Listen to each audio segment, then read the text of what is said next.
where you are. Oh, oh.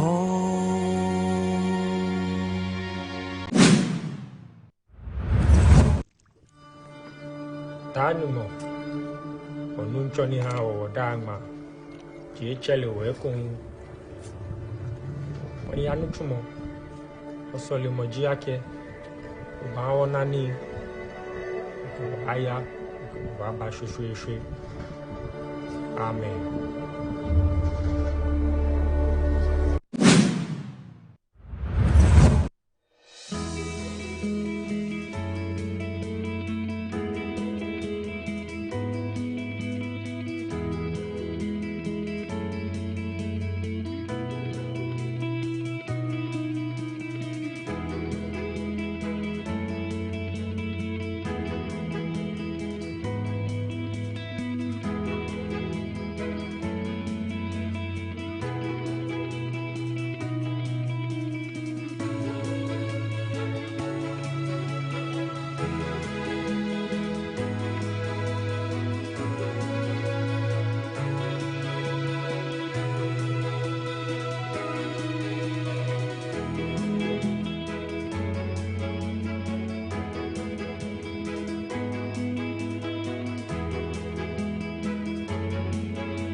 I planted cocoa on the 50 acres. So I'm a cocoa farmer. And so when the price was reduced by government, it affects me too. I want to be able to empathize with farmers so that when we take any policy decision, we know that it has an effect on farmers and we feel it ourselves. If there's no fertilizer, if the price of fertilizer is expensive, I feel it myself because I also buy fertilizer. I recently acquired another 100 acres of land, and this time I've dedicated it to oil palm. Saying Andy's suggestion, when I'm going to do a reshuffle, the mitigating factor will be that you must have a farm. So public servants, ministers, priests, clergymen, traditional rulers, everybody, try and do some agriculture. Just next door in Cote d'Ivoire, almost every public servant, has a farm. Cote d'Ivoire, one bag of cocoa or 9,400 Ghana cedis equivalent. Togo, 8,900. Ghana, 3,100. 2,587 Ghana cedis per bag.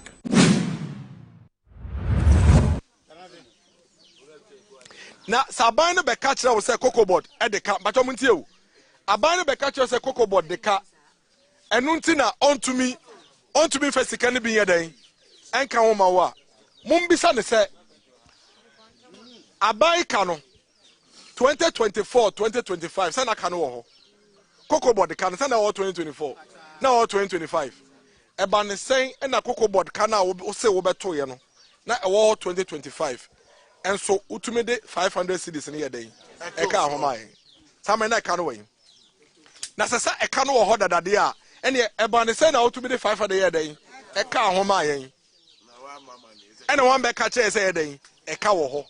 A day and embre do ya 1 2 anamo yenti what ye sika so na fe de o de be sheka ebusuafo ade ba ko penti na yate ye koko so de enti ate koko ni so nyina ene ne se abai we anton ye koko no embra na nkese so ye dan oton no enti neni so te no na eka no so at ebo no so ate ayedan aba fam ama koko na ka eside mu enti me na o kasei me ne wo koko na ye ton ma aban na nkese aban de kwajiska man no abo no so e na aka eside mu e no ntumi yedan enton na instead of so obeji atum na onu ehu se onu na wehu na djuma ye enti anko peska metua ye ka no o se wo mu na ese yedan wo te wo ka so medoma no asi na de America ne se e kada ho enso aban we akoto Land Cruisers mako 10 e kada ho enso aban we akoto pickups mako 110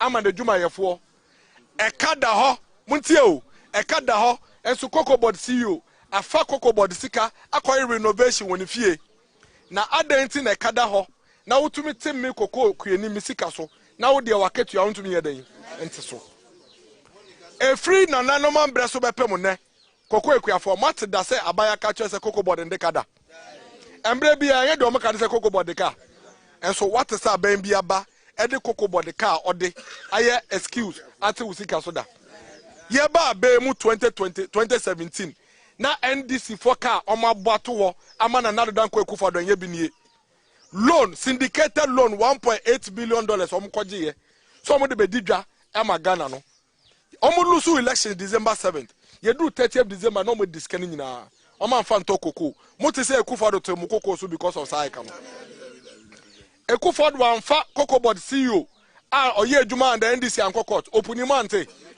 NDC aban we bae omo no waye dan omo agya no na eka na ye beto from 2017 no eye sa aka na aba be premane sa 2017 ka no eno na aba be dan abepem ne na wo boka eto 2016 na wo ba ebeto kana na wo de sa aka ne ye dan esoaye ebusuafo me de manuesi afi ye betie mo nya mesrama. All of this has come about because of the reset that Cocoboard did. And that is why, respectfully, we ask the president to relieve the Cocoboard CEO of his responsibilities at this point in time. Number two, we are asking the government that in previous times when cocoa prices fell and the government absorbed the shock and protected the cocoa farmer, the NDC government should absorb the cost of what they have done and protect the cocoa farmer and restore at least the 3,625 that they promised. This 2,800 or so that they are promising is totally unacceptable. Already we are receiving messages from cocoa farmers who say that if this is what is going to happen, they are going to demonstrate in a number of these. And if they do, we in this caucus, we will join them on the streets to do this demonstration. We thank you for this.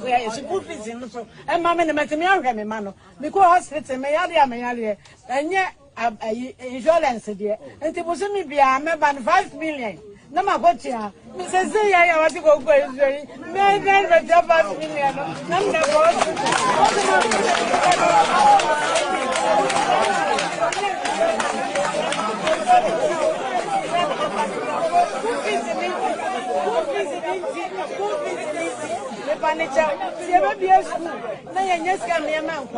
me pay or whatever. First, your coin, walk on me, this time now, coin. When you enter Mount Conti, one quarter was the audio. You're crying, and now man not him, no one for cry. At the abba, they say what is school fees issue. None then and what to go. Well, they say what to go for school fees, and what him, what to show up one day. The Mutilanda for Sika and Fino. And yes, I'm a good home. And yes, I'm a good one, and and yes, I'm a good grandmama. Me bow show, Miss Slow, Miss Ramadin get Edward, so Miss Lawala, Miss Slow, Titania Masumami. School fees, and so I won't go out to go so dear. School fees, and Miss Lawala, Sumami. Omo, who am in Mobocra, any cocoa careful.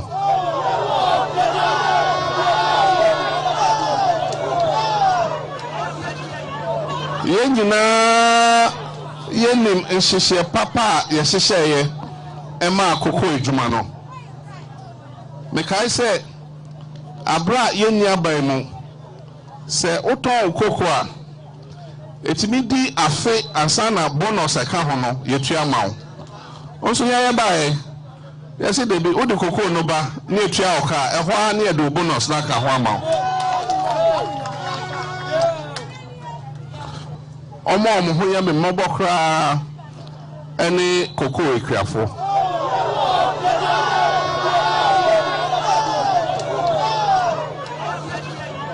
yenjina yenim nhyehyɛ papa yɛhyehyɛeɛ ɛma akoko edwuma no mekae sɛ abra yenni aban mu sɛ wotɔn koko a etimi di afe ansana bonus ɛka ho no yetua ma wo onso yɛyɛ bae yɛsɛ debi wode koko no ba na etua oka ɛhɔ a na yɛde bonus na ka ho ama wo nza kuafo anya sika kese a enye kokoo bo so na ate aban ne fa dodo wawia wo mo fantastic na fa dia santo so bio nza kuafo anya sika kese a enye kokoo bo so na ate aban ne fa dodo wawia wo mo fantastic na fa dia santo so bio afei from nowhere Mosio world market price BBBB until no all be lie until no what so for the first time in the history of Ghana cocoa ekwafo omo price per bag yate so ebin sida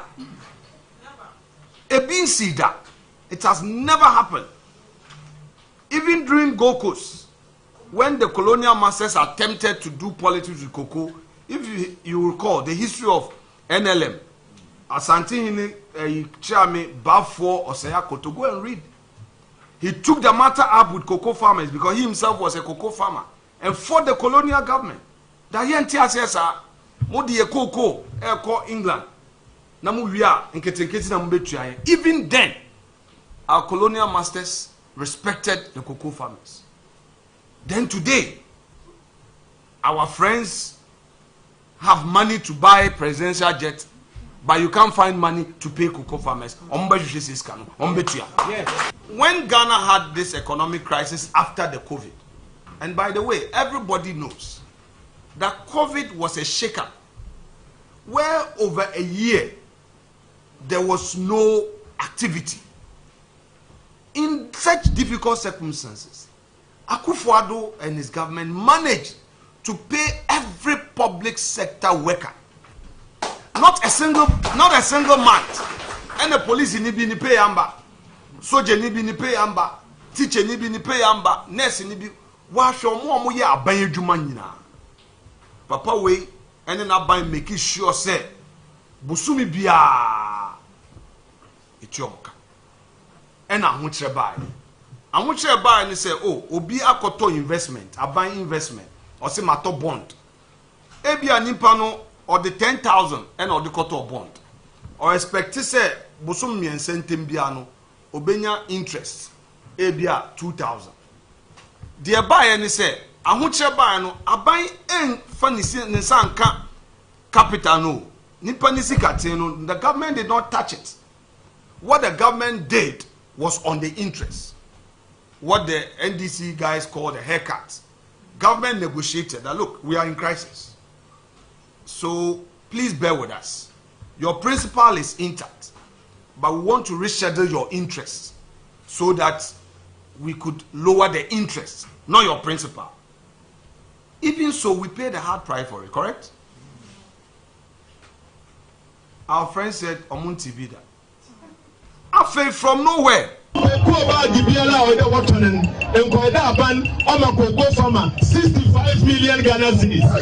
A few moments later. The new producer price for the remainder of the 2025-2026 crop season will now be 41,392 Ghana cedis per. President Mahamas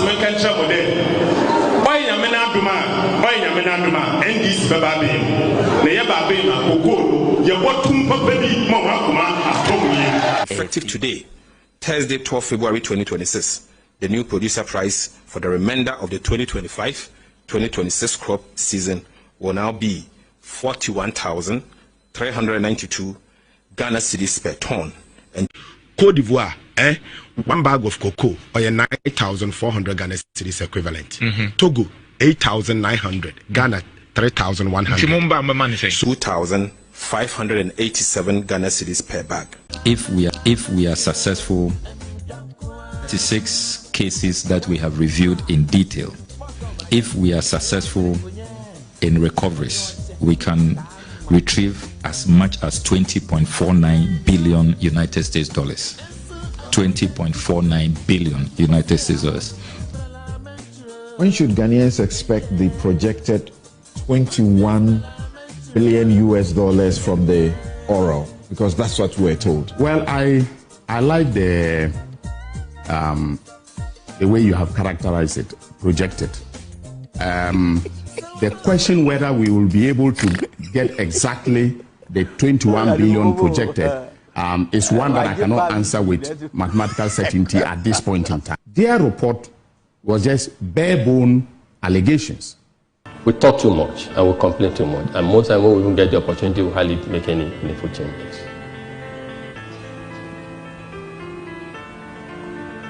You must realize that there's no time in history than now that you have a unique moment and opportunity to assert and assume leadership. And you must realize that leadership to a large extent is not bestowed, it's not handed over to you. You must prepare yourself for leadership and be able to accept it.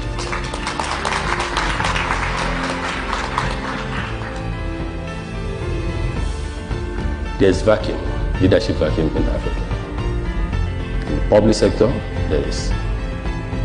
In the private sector, there is. And that leader can be you, and should in fact be yourselves. We talk too much and we complain too much, and most times when we even get the opportunity, we hardly make any meaningful changes.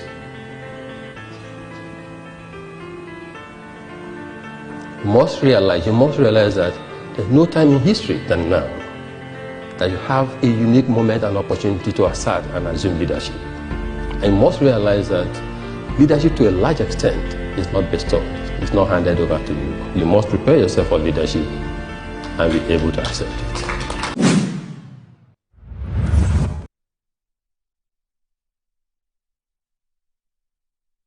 Good morning. Good morning. Thank you very much for joining the show. This is Good Morning Ghana on Metro Television. The show is live on 94.1 FM. On your radio dial, it's crystal clear. Please tune in, but also please tell a friend to tell a friend to tell a friend that the show is live on radio 94.1 FM.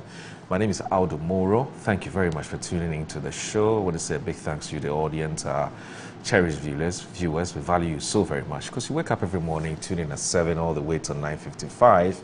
And you've been very loyal, but also tell a friend to tell a friend that Good Morning Ghana is on. Today is the 19th of February, 2026, and this indeed is the day the Lord has made. We're glad in it. I want to say a big thanks to the Almighty Allah, Almighty God, for making it possible for us to return here to join the nation's conversation on the big issues that are making the rounds in our dear country, Ghana. I'll go straight ahead and look at what the newspapers are reporting this morning before I let you in on my guest for today. So I'll start with the Ghanaian Times. The Ghanaian Times this morning reports that SNIT expands welfare services beyond pension payment.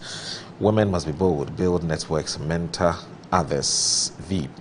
Removal of EC chair, SP, others. There's also no premier facie case established. CJ urges president to dismiss petitions. That's the Ghanaian Times for today. Daily Guide says the Mamprovi Polyclinic baby thief arrested. NPP sets guidelines for internal elections. CJ rejects petitions for EC bosses, SP removal. Government to register churches. Burkina Faso terrorist attack, survivors airlifted home, 8 victims buried. The New Republic is reporting Fosui Jari unveils Bahamas Industrial Master Plan. IMF projects $113 billion milestone as NDC government break economic barriers. NDC kicks out Ayawaso East rebel. Bahamas reset message sparks debate in Zambia. MPP flees Cocoa Board goes. The Edu Sun leads counter coup to whitewash a $3.8 billion legacy of loss. 24-hour farm plan hits chieftaincy wall.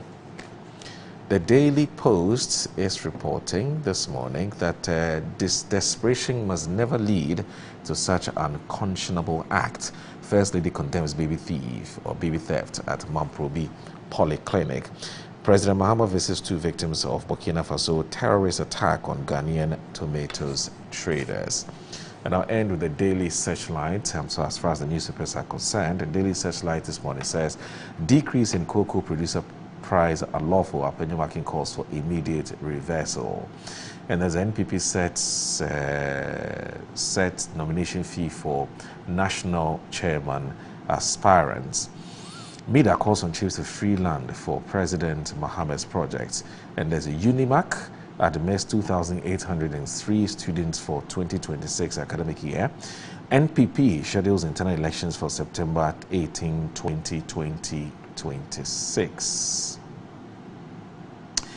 Daily Graphic, sorry, let me bring you Daily Graphic. It says that CJ dismisses petitions against EC Chair and SP.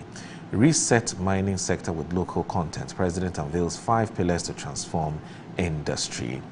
So let me go online and look at what the online portals are reporting this morning. Now, City Newsroom is what I'll start with. Tomato traders warn of price surge as Burkina Faso attacks disrupt supply.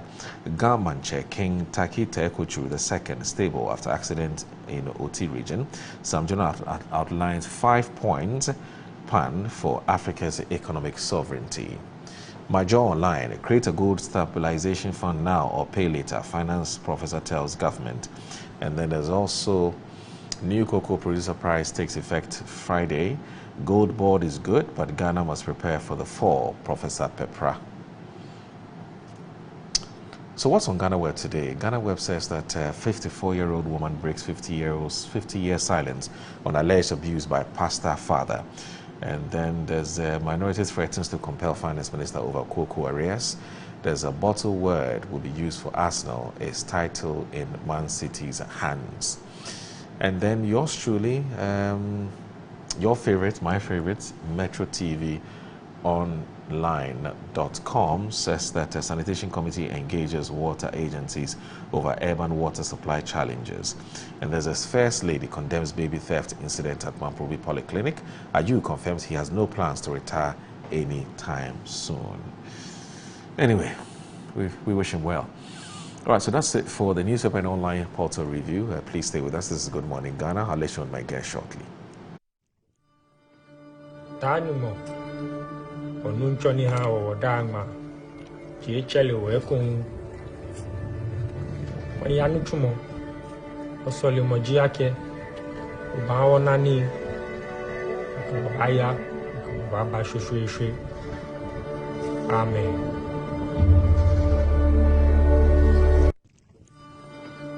Tanumo onunchoni ha o dama ji echele we kun wanyanu tumo osole moji ake ba wona ni ko aya ko ba shushu amen.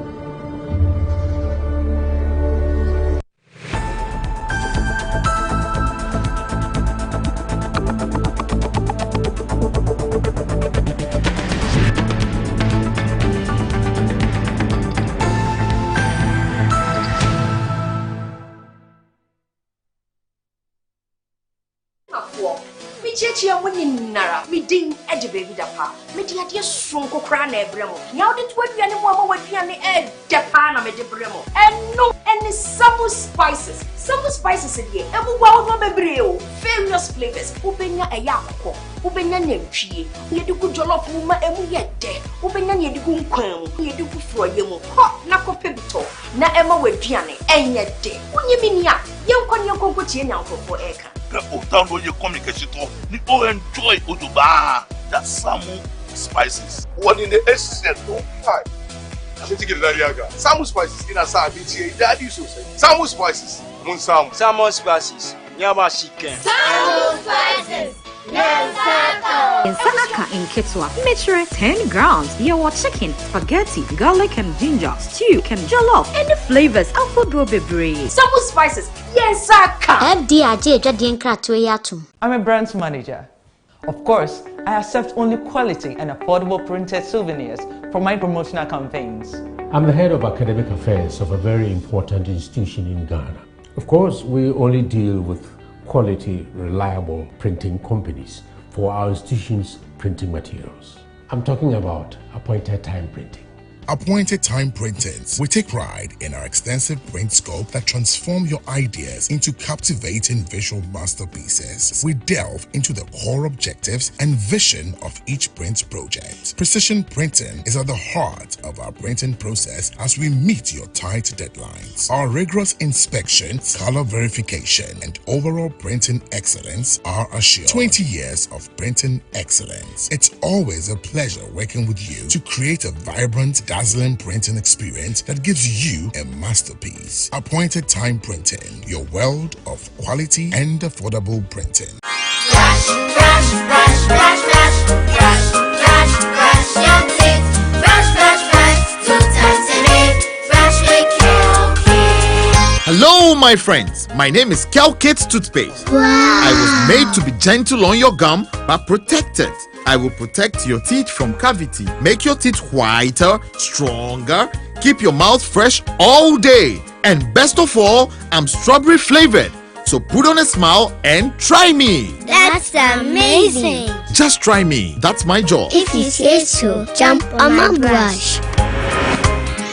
Makes your teeth stronger, chicky chicky whiter, chicky chicky stronger. Yay! You did it! I'm glad you like your new toothpaste. Don't forget to brush both day and night. Kel-Kit. Happy smile.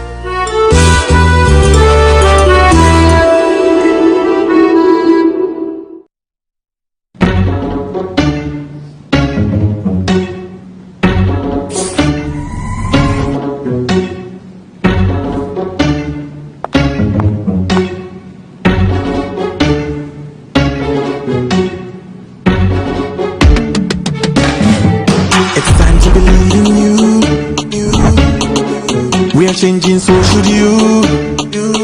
If you're dreaming, don't be afraid. And in the valleys, keep your head up high. Dare to dream with Puma drinks. Puma, Puma. Yeah, believe it, you can achieve. Puma, Puma. Oh yeah, clap your hands for the whole new vibe. Make we set the Puma. Oh yeah, come alive. Puma, Puma. Let me hear you. Puma.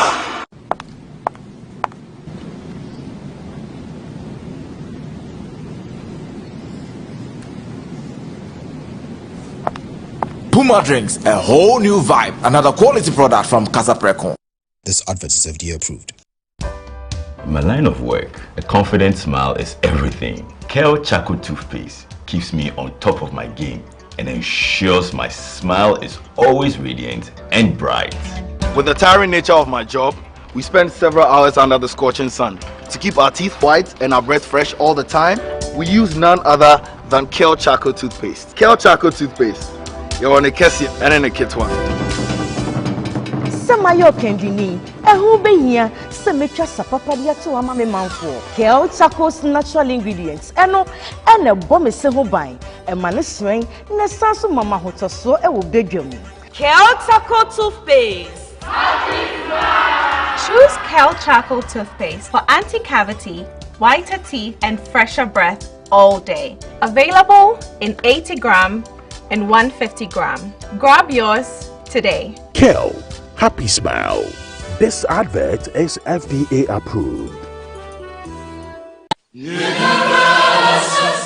Oh yeah, Ghana is opening a new chapter in green growth and investments. Tree Cross Developmental Authority, TCDA, presents the first Ghana Tree Cross Investment Summit and the first Tree Cross Industry Awards 2026. The 4-day event runs from the 17th of February to the 20th of February 2026 at the Accra International Conference Center. Morning sessions start at 8 a.m. and afternoon sessions start at 1 p.m. daily. Theme: Sustainable Growth through Tree Cross Investments, Resetting and Building Ghana's Green Economy. economy. The summit brings investors, policymakers, agribusiness leaders, entrepreneurs from cashew, coconut, oil palm, rubber, mango to share from all over the world to connect. Climax on the summit will be a special gala night at First Tree Cross Award ceremony. For exhibition, sponsorship and registration, contact us on 0303 981 790. Visit our website at tcda.gov.gh or connect with us via our social media platforms at TCDA Ghana. Registration is required to invest in Ghana. Grow tree crops. The future is green. Be part of it. Seacoms beyond cocoa. Our Seacoms, our future. Come one, come all.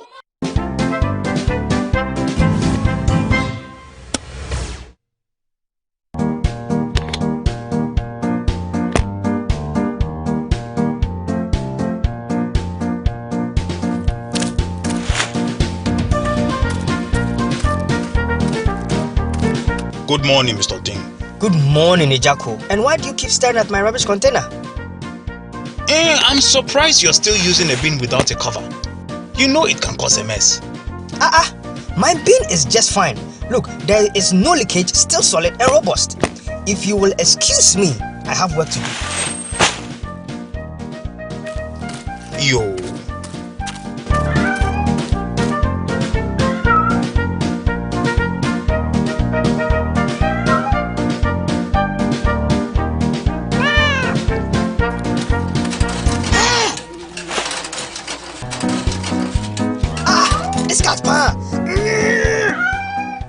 Dustbins are a great way of keeping trash off the streets and homes. However, the use of bins without fitting covers poses a challenge with stench from rotten items, flies, and scavengers. Keep the environment clean and healthy. Get dustbins with fitting covers.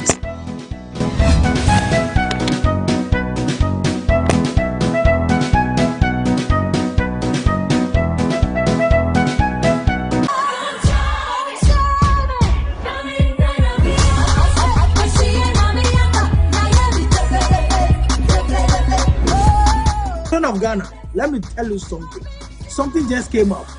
The program, which was coming on this Saturday, has been postponed. Kids in Worship has been postponed to the 6th of March, Independence Day, so that more children can have time. More children can join me, because that's Ghana's Freedom Day, and that is a day of my freedom as well. So on the 6th of March 2026, I'll see you at the Children's Park instead of 21st February. It was supposed to be this Saturday, but it has been postponed to the 6th of March to make available, make more room for your friends and your brothers and your sisters and your mothers and your fathers, everybody to join you so that we'll have a lot of fun. So the program has been postponed to 6th of March. Same venue, Children's Park. I can't wait to see you on Ghana's independence, the day I gained my freedom. I came back to you all children. Thank you for the love. And that means I'll be coming to your schools. I have more time to come to so many schools. So I'll see you soon in your school. I love you, Ghana. I love you, children. I love you, parents. And I love myself. God be the glory. Go.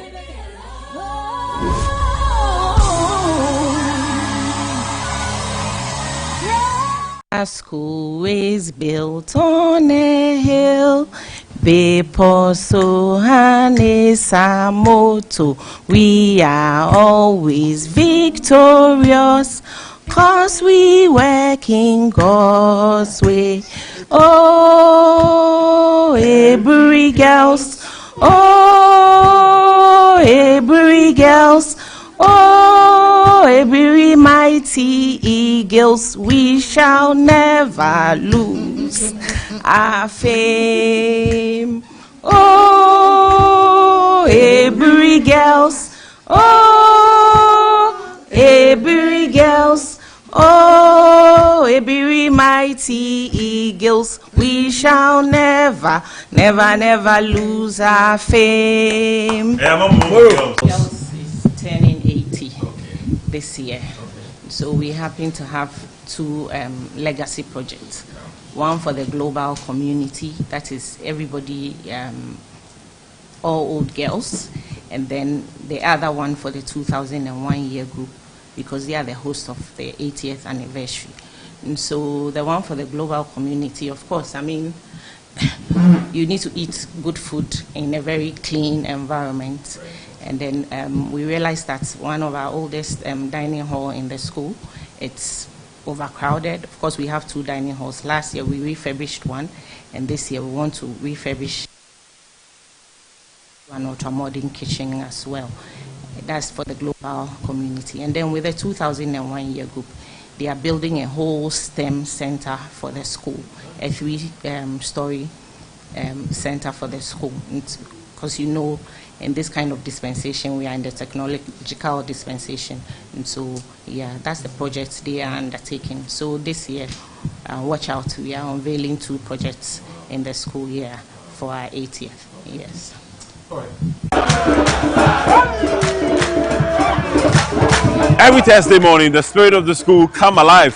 From the marching bands to the dining halls, the fear and the panic stories, the convoys to old students' pride, to unforgettable homecoming moments. Metro TV brings you the school's homecoming show live. Relive the glory, celebrate the legacies, reconnect with the memories that shape legends like you. The celebrations, the anniversaries, the homecoming activities, and the legacy projects that you embark in your school. The Metro TV School's Homecoming Show comes to you every Thursday from 9:30 a.m. to 10:30 a.m. live on Metro TV. This is the School's Homecoming Show live on Metro TV.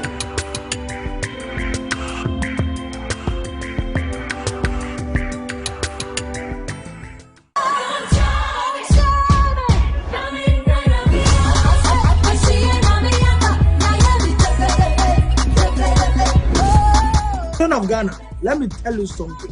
Something just came up. The program, which was coming on this Saturday, has been postponed. Kids in Worship has been postponed to the 6th of March, Independence Day, so that more children can have time. More children can join me, because that's Ghana's Freedom Day, and that is a day of my freedom as well. So on the 6th of March, 2026. I'll see you at the Children's Park instead of 21st February. It was supposed to be this Saturday, but it has been postponed to the 6th of March to make available, make more room for your friends and your brothers and your sisters and your mothers and your fathers, everybody to join you, so that we'll have a lot of fun. So the program has been postponed to 6th of March. Same venue, Children's Park. I can't wait to see you on Ghana's independence, the day I gained my freedom. I came back to you all children. Thank you for the love. And that means I'll be coming to your schools. I have more time to come to so many schools. So I'll see you soon in your school. I love you, Ghana. I love you, children. I love you, parents. And I love myself. God with the glory. God.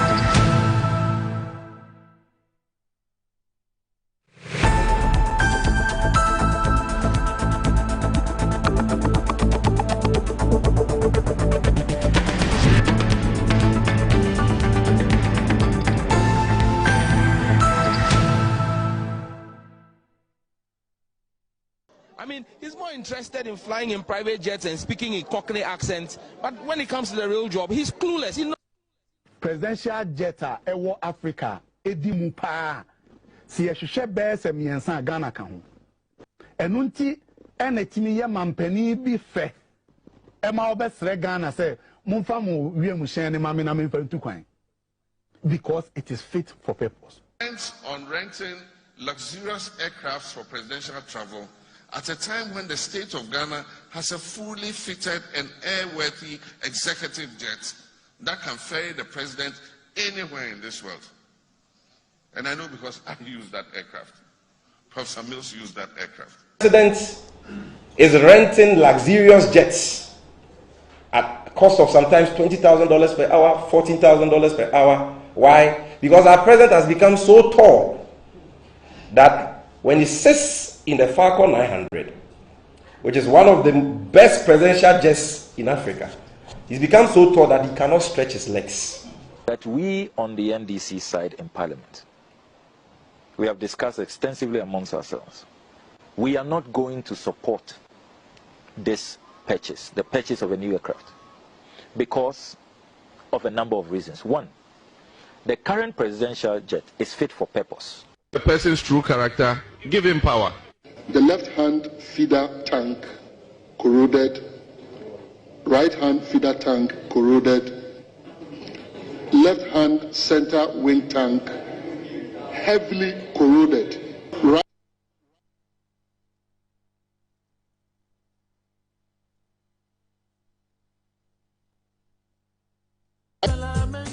When should Ghanaians expect the projected 21 billion US dollars from the oral? Because that's what we're told. Well, I like the way you have characterized it, projected. The question whether we will be able to get exactly the 21 billion projected is one that I cannot answer with mathematical certainty at this point in time.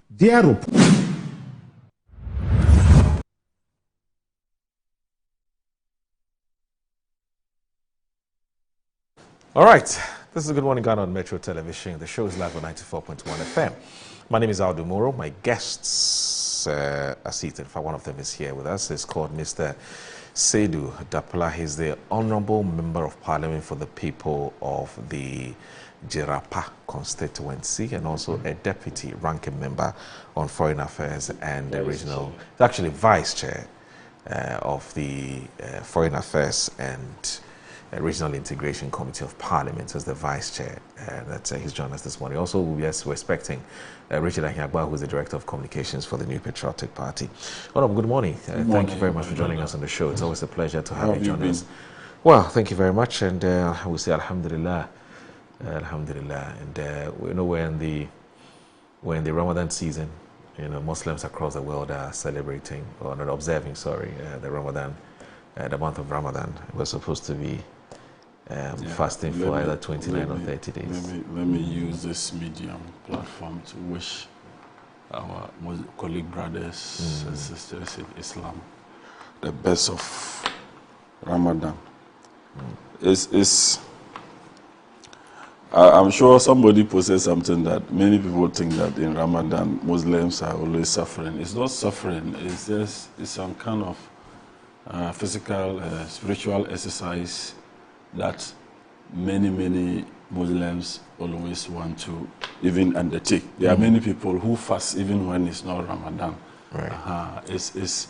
It has medicinal implication too.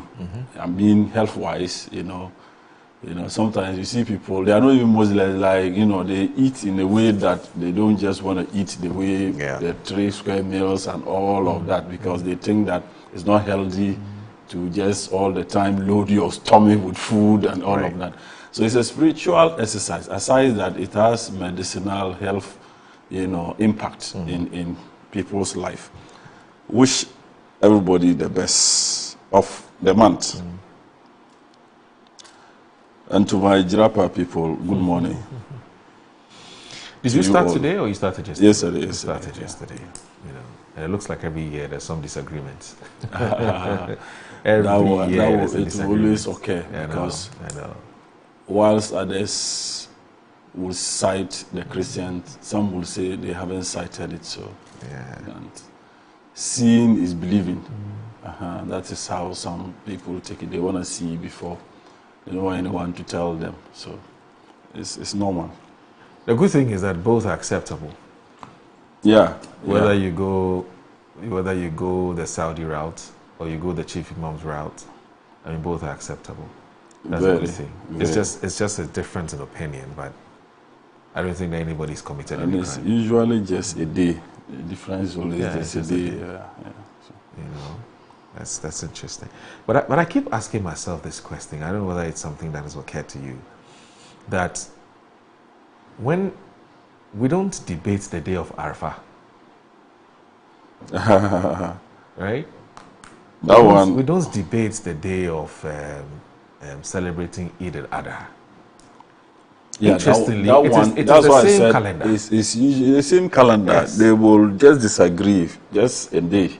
But at the end of it all, it is. No, the point I'm even trying to make to you, Honorable, is that if you're saying that you do not agree to start fasting because Saudi has sighted the moon using technology, and that you're waiting for the chief imam, which I don't have a problem with, the chief imam to announce officially that Ramadan starts on a certain day.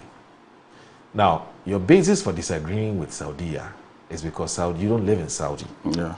Okay, you haven't sighted the moon. But I'm saying that when you go to Hajj, you don't go and perform Arafah on a separate day and say you disagree. Disagree. But Hajj is not your home. I mean, you're just visiting Hajj. Yeah. In fact, there are people who observe Arafah in their own way, in their respective countries.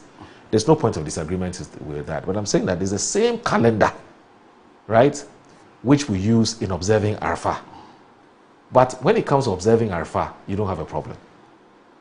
But when it comes to observing Ramadan, when they say they've started a moon, you have a problem. So it's like you're picking and choosing. That's the point I'm trying to make. Yeah, I understand perfectly. Yeah. I think it's when it comes to that, there's a bit of hypocrisy. Let me just let me use just. I don't want to be charitable on that. I think that there's that hypocrisy when it comes to that, because you cannot, be selective. I don't know whether you say that you don't follow Saudi people to start fasting, and yet you follow them, the day of Arafah, all of that. So it doesn't make sense. And even it's an area that you still want to go. Every Muslim wants to go there. You understand? So I don't know. We have to be consistent. We have to consistency. Very, very. So let me use this occasion to also wish or extend my warmest wishes to the entire Muslim Ummah and in Ghana here and around the world, that this sacred season of fasting, prayer, and reflection should remind all of us of the values of compassion, generosity, unity, and mutual respect and mutual support. It is our prayer that Allah accepts our fast and forgive us of our sins and our shortcomings, and also grant us peace, prosperity, and renewed hope for the coming year, and also to every household. I also want to say that let's continue to work together in harmony for the progress and development of our dear country, Ghana, and may Allah accept our ibadah. It's as simple as that. So yes, Ramadan Kareem, as we say. Anyway, so Honorable. Yes. How's we have a ritual we perform every day, every time you come here. I'll ask you about your constituency, whether there's anything that you'd want to bring to the attention of our viewers. I mean, how are the people doing? Well, it's so far so good. Okay. Generally, there's peace in the constituency. Yeah, mostly, if you want to assess any nation, you start with peace and security. That is what everybody needs to be able to do your daily work. And I can assure you that Jirapa there's peace, security is okay, say 1 or 2 skirmishes, but that is normal. We cannot get it 100%. So the people are living in peace, harmony, unity, and once you have peace, development will come. Right. Yeah, development will come. We have some of the big push projects connecting Wa into Sabuli, Heng, to connecting to Tumu, then to Upper East. That is the road that is going to connect the 2 regions, Upper West and Upper East. It passes through my constituency from Wa. And it's one of the big push projects. Okay. That is ongoing.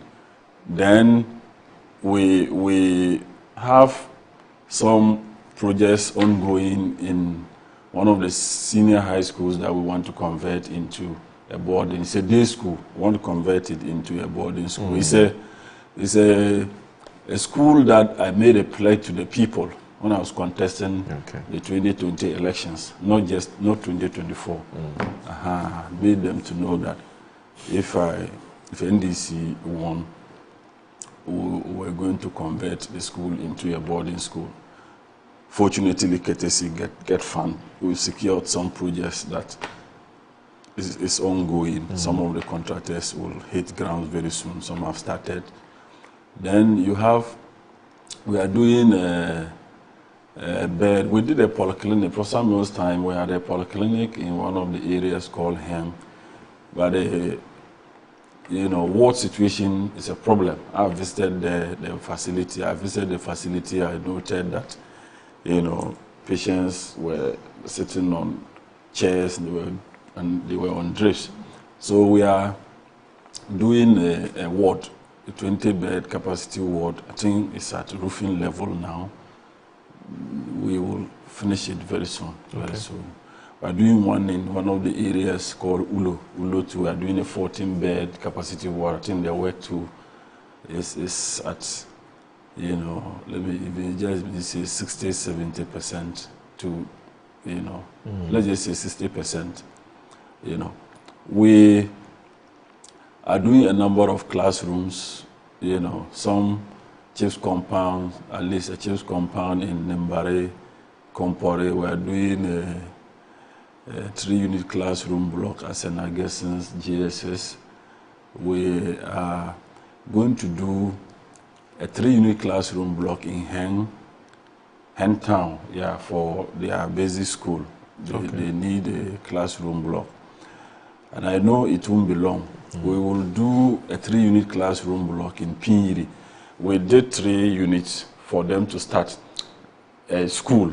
In fact, I started the school when I was DCE. The people have overgrown the classroom. So it won't be long. We'll give them 3-unit classroom block to have the full complement of 6 classroom blocks. Then we are going to do one in Wolukun. It's also in the Jirapa constituency. We will do some town roads. The town roads were started and abandoned. Plans are far, ahead to fix the Jirapa town roads. Very soon we will see a contractor on site. Then one major road that is so dear to me and so dear to the Minister of Road is the Jirapa Duri Road. The Jirapa Duri Road. The Jirapa Duri Road. No, when I say Duri, that's where Dombo comes from. That's where SD Dombo comes from, a family member of MPP. When you see the road going through his hometown, very pathetic. And for the last 8 years, even in the 8th Parliament, I have even made, I filed questions, I spoke to the media, I engaged the then MPP leaders and said, look, if you want to reward Dombo, the community that he comes from, they just need certain basic facilities or amenities in the community. That alone is enough for his people, his descendants, to know that their father, their uncle, their grandfather did something for the MPP and for Ghana. They never. They never. Go and see. Everybody will know. Anybody who knows this road will know that Cletus is being honest on this platform. I appealed to them severally. They never. They brought a contractor later, came and took the contractor away. You understand? So as now, the road is terrible. Terrible. And it's one of the areas, the road that was so prone to robbery. Everybody knows that. If you go to check, our security report in Jirapa, you notice that anytime there's robbery, it's one of the areas, that road that, people, it tells you how bad the road, was or is, Then, I even also appeal to them that, look, just, even if it's a polyclinic for the people, name it for the man, the people will so much appreciate it. They didn't do. They didn't do. So if it's when they want to win elections, power, then they will be mentioning his name, and yet they won't do anything for him. You understand? That is not fair. It's not right. That's not fair. So we are going to fix that road, and everybody will see. Then We have, we also have one of the roads from Jirapa town to Domine that is also a road that is on the drawing board. Very soon we will see actions on the road. Basically, Moro, the constituency, I am trying. We cannot do it just within a day. Development is a process. Cletus will do his part. The MC, myself, I think we have that gelling sort of chemistry that we try to pull resources together to impact the lives of our people. All right. And I think so far he's fared well as a chief executive, municipal chief executive, that is Honorable Peter Toang. He was a party secretary, and by the grace of God, he was made the MC, and he's doing very well. He's so passionate about the development of Jirapa. Okay. I just want to tap him on his back that he shouldn't relent. People are observing what he's doing. He should continue to work. Okay. That's leadership. He should continue to provide that leadership at the local level. I know it's difficult. I've served as this chief executive before. It's so difficult. You are the first contact when there is a problem, you know. So at any time you need resources around you to be able to fix things, to be able to sort out people and all of that. But I think we have fared well. They've seen my style of leadership, and we are gelling. The advice I give him, not just him, all the people who are around me. Moro, I think so far we are doing very well. And it's if you want to talk about even the party, at the party level, there's that unity there. It's Jirapa when you come. You see the executives, you know, they live like a family. We are a family. We don't have, there's no discrimination. See, everybody, you know, being together, 28 executives. Right. If you were to see somebody dissenting, maybe someone or two, but you Right. can have all of them moving together, from chairman, vice chairman, secretary, everybody, you know. So I always praise them for that. And that is the way to go. If you are working in unison, it's a panacea for development. So I've always said that in any environment that you find yourself where there's no unity, you cannot develop. Okay. Let me also say that another very good friend of mine, Richard Anyagba, has joined the show, and he's the Director of Communications of the New Patriotic Party. He's made time off his very busy schedule to join us. So Richard, it's always a pleasure to see you. Good morning, bro. Morning. How are you? I'm okay. How's the family? How's the business? You still haven't taken me. I want to go see with my eyes. You're too busy. You're always on air, so. You know, when you support me, I can't say I'll go. So I'll go. I want to see with my eyes, you know. Yeah, what someday? You're doing some wonderful things, except that you don't talk about it a lot. Yeah, you know? someday. Yeah. When Metro gives you a long break. Yes, yes. We can dash that quickly so I can see for myself. Absolutely. As you say. Anyway, but good to see you. Good to see you. Good to see you. My pleasure. I think this is your first appearance for 2026? No. Oh, you've been here? No. Oh, okay. Yeah. That's good. So I want us to look at this. Richard, your party has set some guidelines for internal elections. What do we need to know about this? Well, I think that we're done with the presidential primaries, and what we are on to now is the internal reorganization. So that is what we have started. The process yesterday, the announcements, the rules that came yesterday actually have set clear timelines for the undertaking of those elections, starting from the polling station. So we are going to go through that process, and that will culminate in the selection of national executives of our party in August, September. And so then that would have completed all the internal reorganization or executive elections. Then what will be outstanding would be the MPs, the parliamentary candidates elections that would come after. But normally that would probably be done a little closer to the election. But I think that perhaps we might probably do this in 2027 so that, we have a lot of orphan constituencies.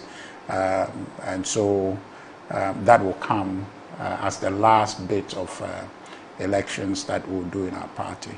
But in addition to the election timelines that has been brought, a very important aspect of what happened yesterday is to embark on a party registration effort to kind of rebuild our register for membership at the polling station. That is going to take place starting the 1st of next month and will run through the month, so that everybody who is a member of the party would have to return to their polling station to have their names entered into the album. You know, the party is, and I'm sure that is true for the NDC as well, is a constituency party. So you are a member of a constituency and not a national member of the party. Right. So we are built from the ground up. So everybody will have to go to their constituency and then to the polling station where they vote to have their names entered into the register. That's a key aspect of everything we're doing. Okay. And once we get that right, then forms the basis to select the electoral college at the polling station, who not only are electoral college, but also the administrators of the party at the polling station. And then they constitute a basis to elect the constituency leadership, the electoral area leadership, then constituency, then they now rises up to elect the region and the national.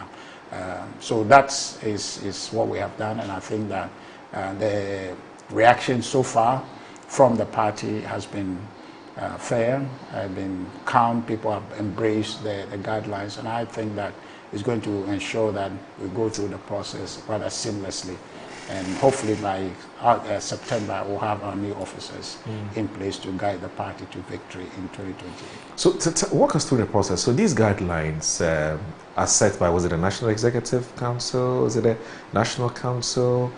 And is it like a template that every year you just replicate, or every year in the kind of guidelines that you set out and you to educate us on? Yeah, so the party is run on a day-to-day by the steering committee. Right. And so this is a proposal. Is the steering committee the same as a functional executive? Well, that would be for the NDC. Oh, that's okay. Yes, okay, that's the okay. NDC. Steering committee. Yes. Okay. So the steering committee made this proposal. So we had a steering committee meeting to discuss the issue. On Tuesday, we met, discuss that process. Actually, Monday, to discuss the proposal, and then we went to discuss it at National NEC, first of all, with a National Executive Committee. We discussed it at NEC, and then NEC accepted the proposal, made changes, and then we went to National Council. So National Council ultimately then approves it, then it becomes what we work with. Oh, okay, that's cool. And my understanding is that if you want to be eligible to vote, or let me rather answer, who is eligible to vote in your elections? Right now? Yeah, right now. Okay, so right now, starting from the polling station, yes. If you want to vote, you must be a member registered at that polling station. Okay, first criteria. First criteria. And so that is where we are going to build the album from. Okay. So that's why we're preceding the process with a re-registration or the registration of membership of the party. So for me, for example, if I want to be able to vote, then I have to be able to go to my police station where I vote and have my name entered from the 1st through the end of March. Then I am in position. But additional to that is that having entered my name into the register, I have to be able to pay my dues, which is in essence the Constitution refers to as to be in good standing. And the minimum requirement is that I must have been a member for the past at least 1 year and haven't paid my dues up to date. So in this case, it will be 1 year before the elections? Yes. Okay. Yes. So then I am eligible to vote in the selection of the polling station officers at that level. Okay. So then I can be eligible to select the electoral area coordinators, it used to be one person before. Now there are 4 additional people have been added. So then I'll be eligible to vote for their selection as well. Yeah. The last time you came here, I recall you said that when it comes to the payment of dues, you intend to digitalize it. Yes. How far has done? Yeah, that process has advanced very well. I think that let me just get a code and share again. Right. So right now we have the MPP app that Moro, I don't know, you must use. You just try it. Okay. Just try. We want your money. So start with. So once you are able to pay it, and then I'll use that as evidence to come here and tell everybody that you are MPP. Yes. So try the app. Take it. It's star 920 star 270 hash. 207. We are doing it. Yes. No, I'm not doing it. I'm not doing it. I'm doing my own thing. I'm doing my own thing. Star 920 yes, star 920 star 270 hash. Oh, you want me to pay dues? Yes. Okay. 207 star. No, 270 hash. Yes. Okay, then you then you go. It takes you to a platform where you select. So it says, "Welcome to NPP Payment Portal Patriots." Fantastic. Select an option. 1, dues. Yes. 2, donation. Yeah. 3, claims. Yeah. 4, check dues status. Yeah. And then you go to dues. Yes. That's number 1. Yeah. Okay, and then it says that who are you paying for? Myself, others. Okay, so if you say myself, you click to myself. It says that select membership subscription type, and there's bronze, which is 2 cedis. Yeah. Silver is 5 cedis. Gold is 8 cedis. Platinum is 10 cedis. Fantastic. Let's even say bronze. Number 1. Let's go. And it says, how many months do you want to pay? 1 to 24 months. Yes. Let's say 1, right? 1 month. Now, it says you will be charged a total of 2 cedis for 1 month. Right. You receive a prompt to complete payment. Absolutely. And it says, number 1, pay. Okay. And it says your transaction is being processed. Please wait for a prompt to authorize payment. Okay, so that it works. Fantastic. So the prompt will come once we go on. The prompt will come. You just so it's actually star. My producers has it. So what's star 920 star 920 star 270 hash. Yes. Yes. So that's it. Fantastic. So it works. Fantastic. And so make sure the prompt will come. So make sure you complete your payment. It will come. So complete your payment. Are you going to send me the Momo so I pay? No, but it's already on your phone. The Momo is on your phone. The other one, I beg you. Your phone is too far from you. Bring it. So you can do it. No, but it's very effective. No, but why 2 cities, 3? I mean, this one. No, but Moro, that's a lot of money. Yes. Really? Look at the number of people who support MPP. So if or the NDC. If you take 2 or 3 million people, if you multiply that by 2 cities, that's a lot of money. That's a lot of money. So you just say everybody is paying, 1 cedi, for example. You have about 1 million. That's 1 million. 1 million. So that's the force of numbers. But when I look at the operations, I mean, 1 million cedis per month. Let's assume everybody's paying 1 cedi. 1 million, is that enough? No. For your operations? No, it's not. No. But we are just assuming. So assuming everybody is just paying maximum 5 cedis. 5 cedis. So you are getting 5 million a month. Yeah. If you are even 5 million people. Yes, people. You understand? And I think that is the way all the parties should. But I think it will make more meaning to us if we know how much the party spends every month. Yes. You see? Oh, actually, so we can get a picture. It's a big sum. It's a big sum. It's a big sum. So I mean, they spend 15 million, then you give me 5 million. Yeah. So you that's see, a drop in so in addition it's not to all the time. dues, I think 5 million is a lot for party day-to-day running and all of that. If they want to do the big things, they know where and where to get money for the big things. So but the party headquarters or like his office, he engage media all the time. He needs resources. Yes. So 5 million, if there's 5 million that comes every month to the party office and some allocation is made to him, it's a lot. Yeah. Both parties need that. Both parties. But Richard, I want to hear your view on this. Whether it's I don't know how significant that figure is. It comes it helps. Okay. But it is not. It's not enough. It pales, yes, in comparison. Money there. But what is that one particular item that parties spend a lot on? So there's provision that is made to the regions okay. every month. Okay. That goes to the region to support the constituency administration of the I got party. it. So in all 276 constituencies, you have that disbursement every month that goes. Okay. My office, because of the communication infrastructure, there's a request that goes or disbursement that goes across board for them to be able to do their job. Like you're saying, people take car to go to the stations, they do media engagement, press conferences and all of that. So it's a whole expenditure basket. But the point is that you get this and it helps you some way. Okay. And then it's all that the options you have there, there's donation and other sorts of income. We have patrons that support the party from polling station. We have regional patrons, constituency patrons, and national patrons who support the party. So where we have a deficit in terms of what we have raised and then need to top up, then they then come in. So everything comes to the center, which is the party head office. Yes. And the party head office will then do the distribution of the resources for largely. effective party management. Largely, yes. Do you think that perhaps, and maybe I don't know how it works for the NDC, does it, yeah. but do you think it's better if it's decentralized? So maybe the consensus raise their own money, regional will raise their own money, and the national raise their own money. But then they will account to the national treasury how the monies are being used.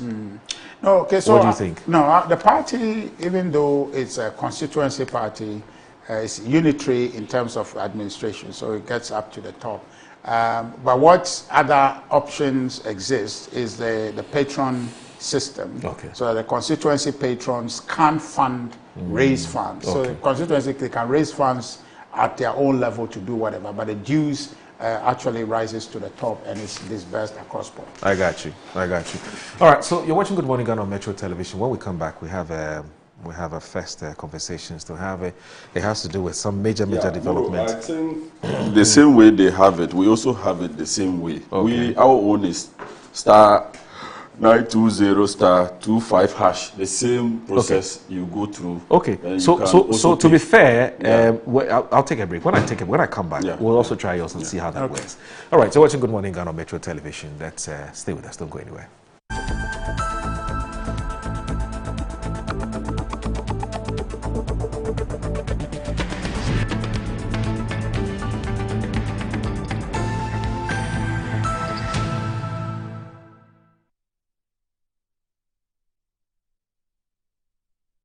Are you a headmaster, headmistress, parent, teacher, or an educator looking for high-quality textbooks for preschool, primary, and junior high school students? Look no further than Adverts Publishing Company. Adverts Publishing Company is a leading publisher of educational materials in Ghana that publishes very engaging, interactive, and comprehensive textbooks that meet the needs of students, teachers, and parents. Our textbooks are thoroughly published to make learning fun and easy. They are also designed to stimulate critical thinking, problem solving, and creativity in students. Make Advocate Publishing your preferred choice for all your educational needs. Explore our range of textbooks and educational resources. Visit us at the old GNTC yard near Kingsway, Accra. You can contact us on 0503 786 776 or 02408 06354, also 0531 600 360, and connect with us on Instagram, X, and Facebook at Advo Publishing. Don't settle for less. Choose the best. Advocates Publishing Company, empowering young minds one textbook at a time. Thinking publishing, think Advocates Publishing. Yes, next. Hey, Nadia Benson. Me didn't tonton. Mr. Friendly Calico, just call me cockroach. Now, Mr. Friendly once now. Hey, that's you. Improve, yeah. Captain Mosquito, double the action.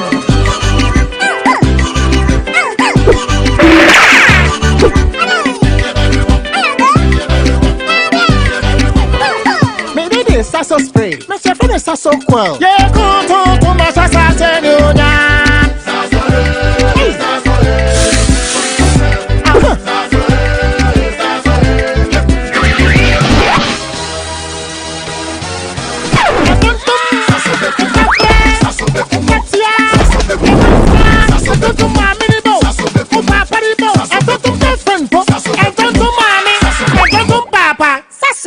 tum preko.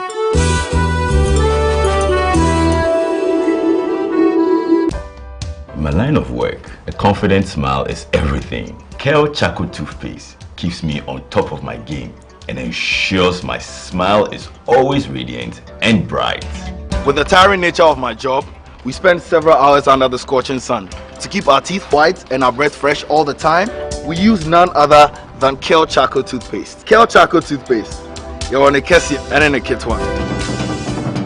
Samayo Kendini, who be here, Semetra Sapapadia to a mammy mouthful. Kel Charcoal's natural ingredients, and a bomb is so buying, a man swing, Nesanso Mama Hoto so a will bedroom. Kel Charcoal Toothpaste. Choose Kel Charcoal Toothpaste for anti-cavity, whiter teeth, and fresher breath all day. Available in 80 gram and 150 gram. Grab yours today. Kel, happy smile. This advert is FDA approved. Healthy soil is where every great harvest begins. At ACAP, we turn waste into wealth, producing rich organic compost made right here in Ghana for our farmers and our future. Whether you are planting small or big, ACAP compost improves your soil, boosts your yields, and saves you money. Even in your own home garden, give your soil life naturally. ACAP compost, from waste to wealth.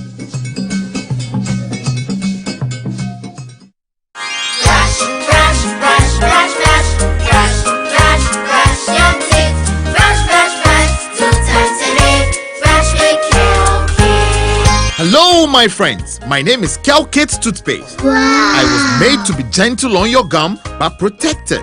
I will protect your teeth from cavity, make your teeth whiter, stronger, keep your mouth fresh all day. And best of all, I'm strawberry flavored. So put on a smile and try me. That's amazing. Just try me. That's my job. If you say so, jump on my brush.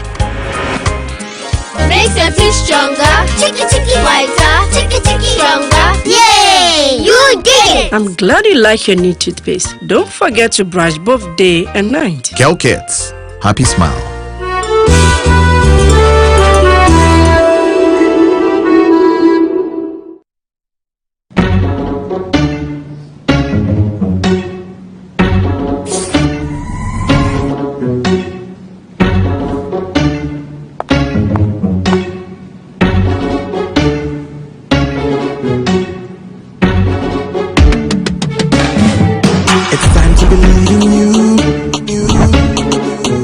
Changing, so should you. If you're dreaming, don't be afraid. And in the valleys, keep your head up high. Got to dream with Puma drinks. Puma, yeah. Believe it, you can achieve. Puma, oh yeah. Clap your hands for the whole new vibe. Make me say, oh yeah, come alive. Let me hear you.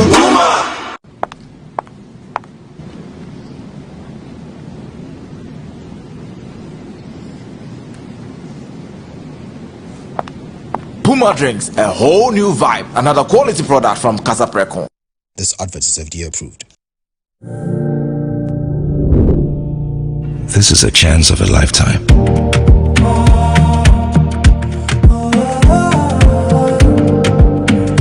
My opportunity.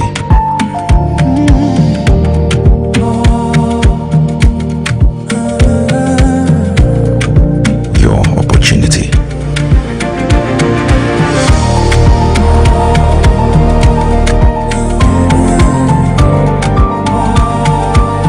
Let's build Ghana together. Come on, let's go.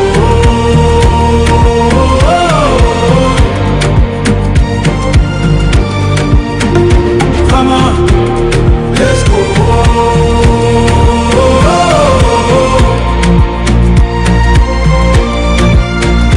Come on, let's go.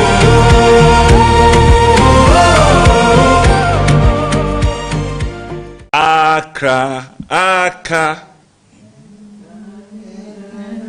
the school of no regret. From here our hearts were shaped to serve our nation free. Oh God, to thee we dedicate Accra Academy. Ese quam videri we say emblem Accra. Yeah. One time I'm done. To sports, athletics. You know, Accra is known all over in Ghana for that. But then we are also looking at the creative area of students in that regard. And if you go there right now, we have a school band, and then we've got people that are drawing artists and so on. So we want to push our energy into that area more, because there are other students also that are extremely great in that part of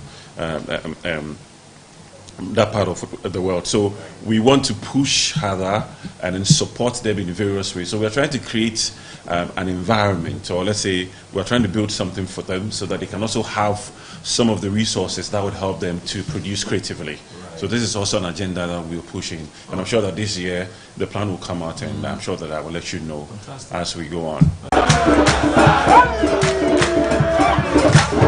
Every Thursday morning, the spirit of the school come alive. From the marching bands to the dining halls, the fear and the panic stories, the convoys to old students' pride, to unforgettable homecoming moments. Metro TV brings you the school's homecoming show live.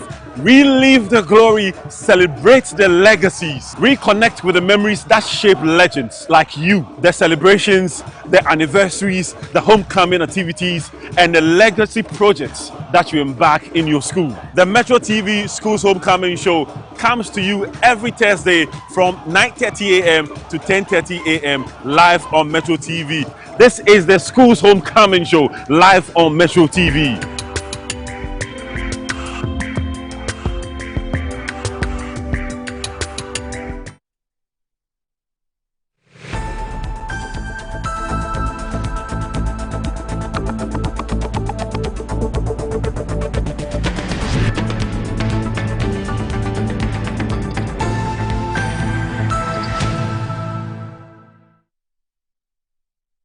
You still have a good morning, Ghana on the Metro Television. My name is Haldo Moro. I'm here with Mr. Richard Ahiagba, who's the Director of Communications for the New Patriotic Party, and also Kletu Seidu Dapala is MP for Jarapa, and also Vice Chair of the Foreign Affairs and Regional Integration Committee of Parliament. We're just about to kickstart our conversation. There was something you were about to say about your payment platform. That's what you wanted to talk about. Yes. Okay. Yes, I also just want to say that the NDC equally have a short code where you can pay your dues without necessarily walking to party office or the treasurer, looking for the treasurer to pay. And the code is star 920 star 920 star 25 hash. 25 hash. So when you in our case, you have to, before you proceed, you have to input your ID card. Party ID number, so that it will be, it will be detected. So that you can be identified as who is paying. So that is how we also do it. I just want to say we equally have a system like that. That you don't need to walk to party office to pay. Okay. Moro. So the first three numbers are the same. Right. So, yeah, it's just star 920 star. Interesting, right? Yeah. What's the last three digits? We is even 225 hash. 225. So yours is just 2. Yeah. Okay. So let me tell all MPP people, don't make a mistake and say 25.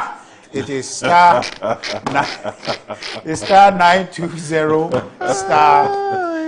270, not 25, 270 hash. That's MPP. Don't make a mistake. Nobody will make that mistake, more. Don't make 25. Nobody will make that mistake, Richard. Except that I think that the point, the part where you need to input your party ID card, you may have to look at it. Because as Richard was saying off air, in their case, once you do it, your number, your phone number is your ID. Is your ID. You know, I think it makes it far easier. Yeah. So you see, that actually saves us more. But they can make the mistake. It's okay. You make the mistake. Don't worry. We are modernizing. We are modernizing. We will learn. So gentlemen, but I hope the National Treasurer Party headquarters they are listening. It's good feedback. Anyway, maybe your phone number can also be used. I think it will make it much easier to do. Anyway, so today we are ending at 9:30. We have a big event which we're putting together.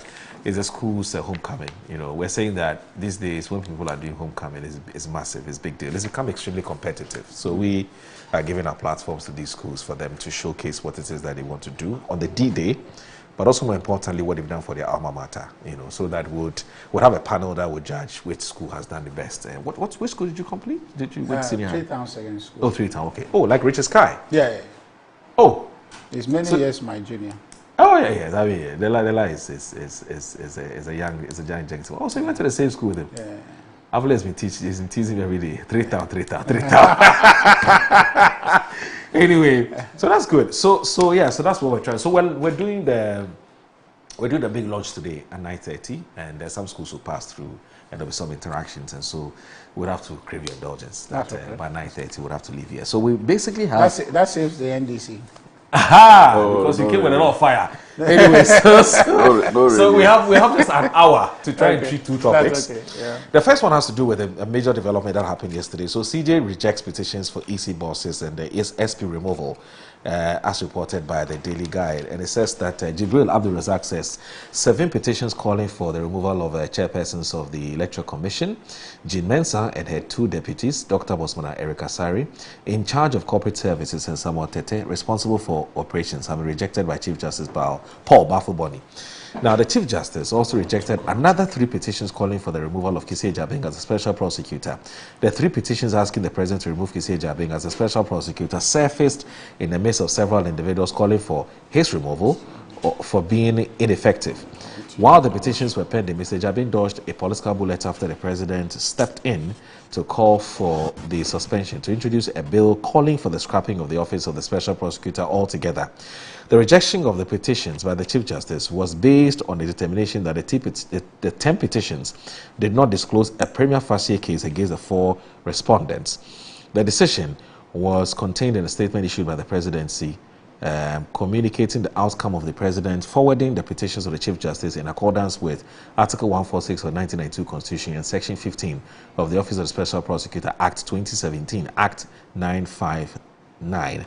Now, following the receipt of 7 petitions from various individuals and groups for the removal of the chairperson of the Electoral Commission and her deputies, and 3 petitions for the removal of the Special Prosecutor, President John Dramani Mahama, in accordance with Article 146 of the 1992 Constitution and Section 15 of the Office of the Special Prosecutor Act 2017, Act 959, referred same to His Lordship Justice Paul Bafuboni, Chief Justice, on November 25, 2025, to determine whether the petitions disclose a prima facie case. The statement said it added that by a letter dated January 26, 2026, the Chief Justice informed His Excellency the President that no prima facie case has been established by the petitions to warrant any further investigation for the removal of the Electoral Commissioners, Deputy Commissioner, and the Special Prosecutor.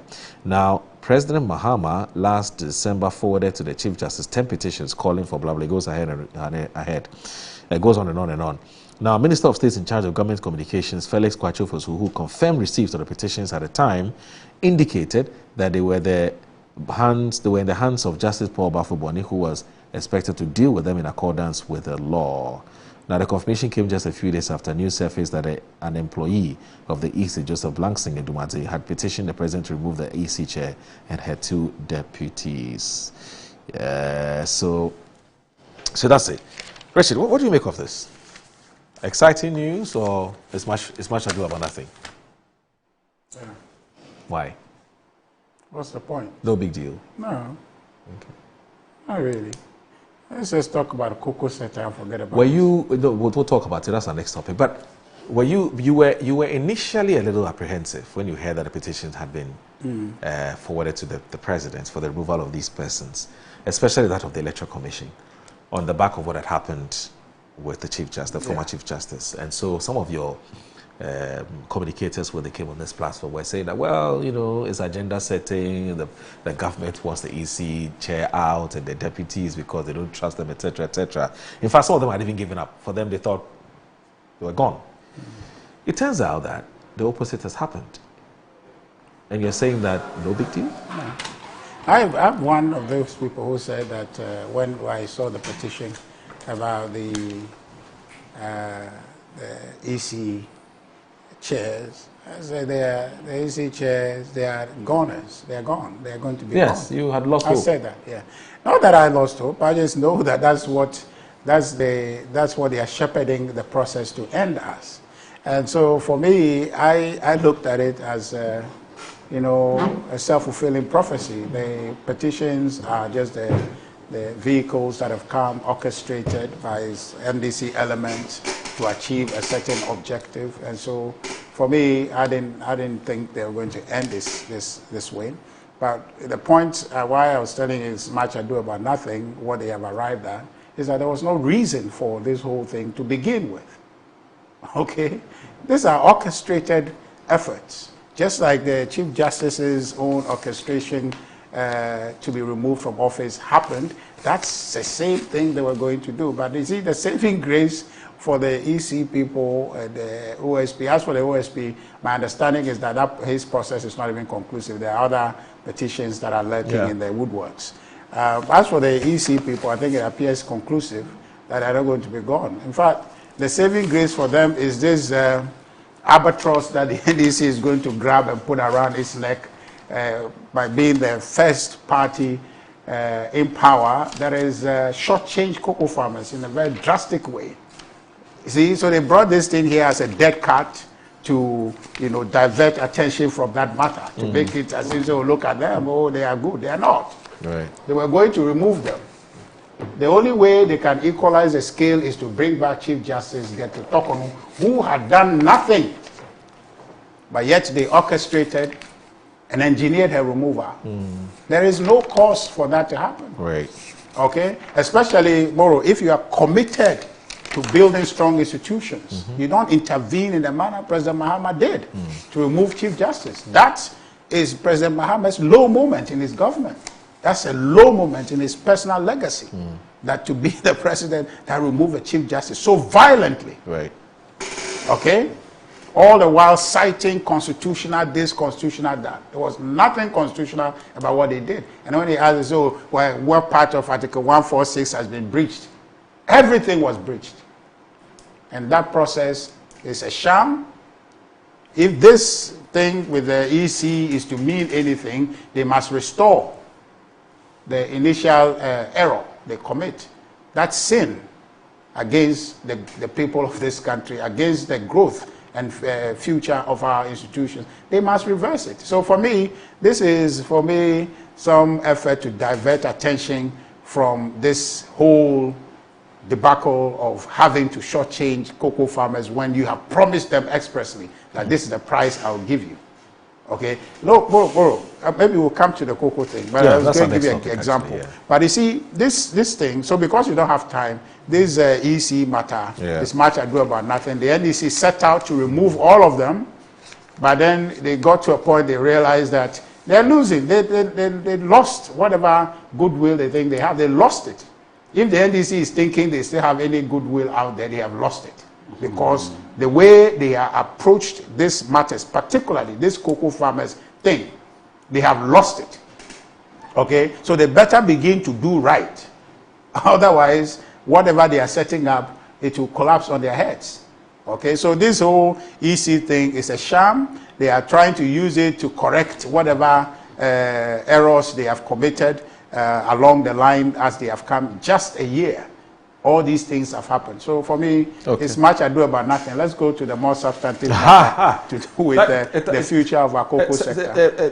Sedu, you heard Richard. He thinks that, he says two things. One, this story about the CJ rejecting petitions for EC bosses removal and that of the special prosecutor, he raises two issues. He says one is a deflective strategy, from what's happening with the cocoa sector. And also number two, he thinks it's much ado about nothing, and that he believes that the government really intends to kick the EC and the deputies out at some point, and the special prosecutor, but perhaps it's just the timing. How do you respond to these two? Well, Moro, let me say good morning to my brother and say good morning to your distinguished viewers and the good people of Jirapa. Moro, we we are in democracy, and for me, we have to, at any time, hold the tenets of democracy. Democracy has its ingredients. We have chosen it, and we will live with it. We will live with it, and we will die in it. So when we go on this tangent, you know, my brother just ended by saying that we should bring Tokono back. So if I ask my brother that then we should bring Charlotte Osai back, I think I'm fair to ask him this question. You understand? The MPP, they did something that nobody thought any party would have done when they got power in 2017. They didn't waste time, or they made it clear when Charlotte Osei was appointed. They made it very clear, explicit, that they were going to remove her. They even said that she slept with people to get the appointment. They denigrated her. And when they won power, she declared them winner in that election. Even upon that, when they came, within the shortest, I think in their first quarter, they triggered a petition against her. Nanado didn't waste time, forwarded it, conveyor belt. The CJ, Chief Justice then, you know, triggered, set up a committee. That's how they got the woman out, within the shortest possible time. You see, so when our brothers, you know, I don't know. One thing about my brother's party is that, you see, they always think they are the only people who feel pains when you pin them. You understand? They like to pinch, but they think that when they pinch, you don't have pain. There is no blood, so don't sort of feel it. You don't have to feel it. You understand? You people started this thing. We came. The Chief Justice, a petition was against her. The same process, the same Article 1469 was invoked, and there was prima facie case, and he was removed. So this issue of bringing him back. Now, the Chief Justice, the current Chief Justice that you people bastardized so much, is the one that is actually now even deepening our democracy. Our court, now people have confidence to go to the court. If it was those days, even Pandai, if it was those days, if MPP were to be in power, and NDC candidate was Nyendam would have lost. I am telling you today, we knew how cases were, were judged in the then Supreme Court headed by Madam Tokono. We knew. Do you understand? That's a unanimous, all the time. Unanimous, all the time, unanimous. That's what was happening. Now there's confidence in the CJ and his people, his team today. There's confidence. That is why Pandai, NDC is in power. We have a CJ that we appointed, and yet we lost Pandai under circumstances that many people thought are why we have a new CJ. You see that even when that happened, the MPP themselves, they now have some confidence in the Supreme Court. They themselves, because they were shocked. They were going to court, they thought probably the court was going to behave like previously. The court said no, Pandai was genuinely won by the MPP. Let it go. And we are okay with that. You understand? So, Moro, as for the current electoral commissioner and the two deputies, in fact, let me be very blunt with our viewers. Our party grassroots are not happy that they are not being removed. But we have leaders. Our leaders, they know what they are doing. But for our grassroots, they are not happy. But there's a lot of untoward things that myself, I can tell that this is what Jimmy Ensa did. I can tell, even Bossman, there are stories. You hear Bossman can openly say that the NDC is a threat to Ghana's democracy. Electoral commissioner can voice out this. How? It means you are partisan. It means you are partisan. There are many instances, but you see, President Mahama is not that vindictive. He loves Ghana. He wants us to build a democracy that everybody can feel comfortable. You know, so I am not surprised that the electoral commissioner and her deputies are not being removed. Okay. Even you heard him when our chief whip talked about closing of the special prosecutor's office. You heard comments from the presidency. You understand? To mean that no, he said no. Do you understand? It tells you that we are in to build our democracy. We want to entrench our democratic credentials. So we will not come to power and behave like the previous administration. Okay. And I know that the MPP, sometimes they'll feel bad about the manner in which Nana Addo governed this country by first removing Madam Charlotte Osei from office, just within the shortest possible time that he came to office. Okay. You understand?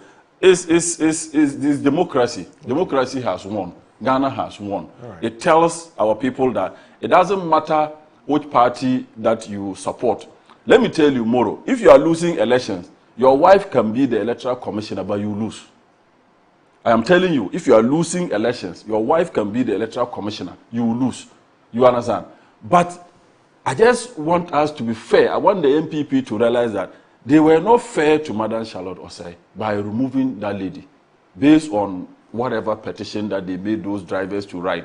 We're not fair to the woman. So they are not the ones that will say that the NDC is not fair or is not fair to Madam Tokono. No. In any case, if we are to do the equalization politics, they started it. Okay. I guess that would have to move on. And Richard and Sedu, I want us to look at this other story. Let's move on. Today's Daily Guide, again, still the Daily Guide. He just committed himself and his party to a lot of matters if we want to explore. Okay. We need some more time. You can. We need some more time. Because he says that his party is not happy.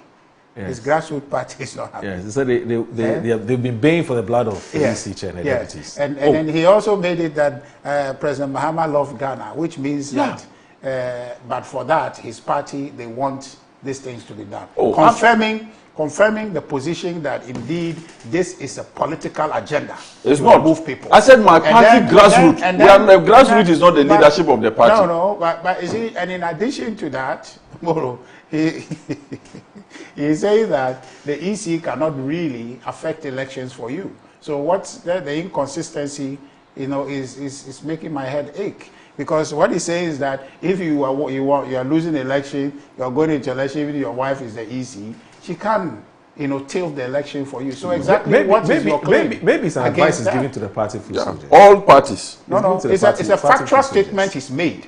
Because even Sedu Ketia made that comment about our electoral system has been robust, and therefore nobody can tilt it one way or the other. So what exactly is his claim now? That his party grassroots want the EC gone, but somehow the EC cannot, play in anybody's favor. So the point is confirmed that really there's no reason going after them. That's it. So we should remove them. We should remove them. Answer.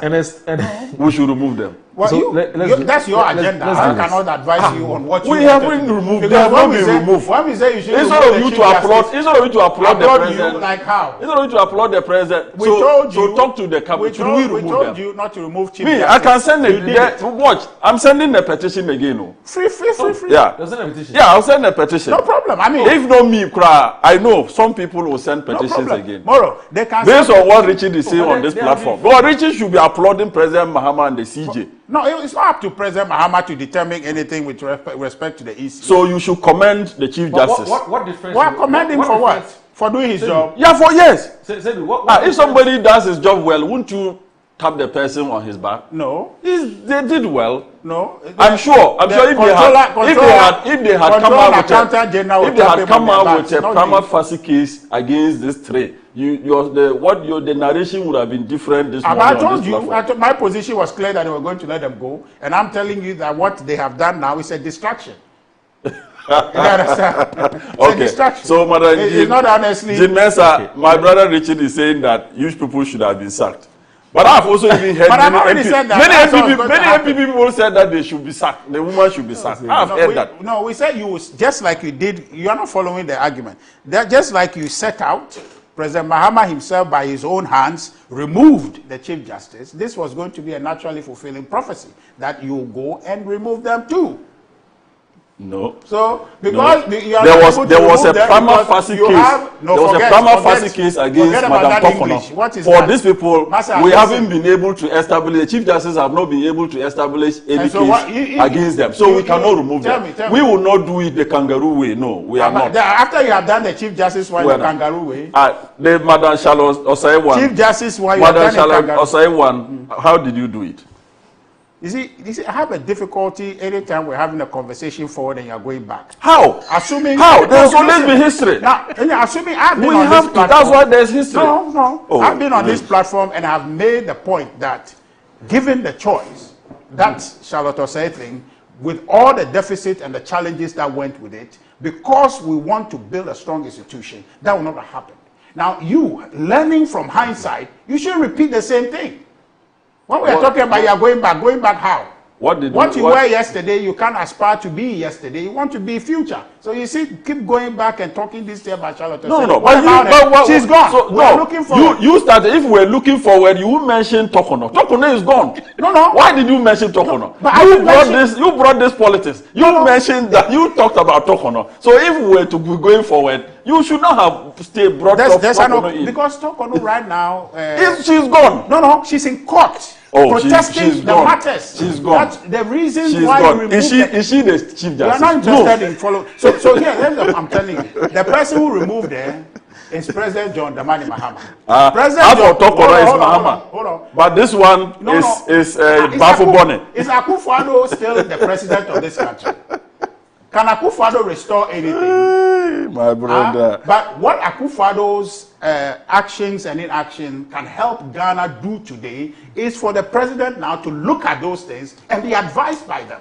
So when you are making this backward analysis, it doesn't help. It's not backward. So, no, I'm not saying backward in terms of it's not to denigrate it. I'm saying that it's a yesterday argument you are making. We are moving forward, right? President Mahama is in office. If he wants to redeem himself, he can fix that situation because Madam Gertrude Tokono, former Chief Justice, is still in court protesting the basis for a removal. She's wasting her time. You can make right on that. She's wasting her time. You understand?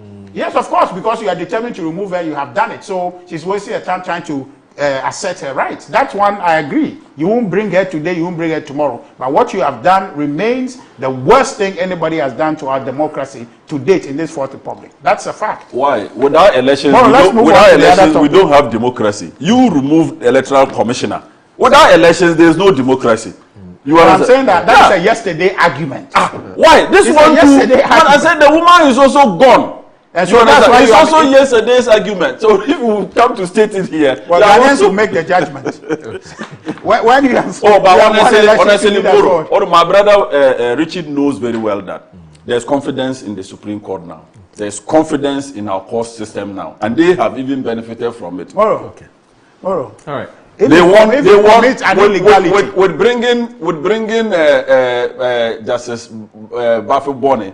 They won the case. They are the beneficiary. They won Pandai. Look at the sad thing he's saying. They won Pandai.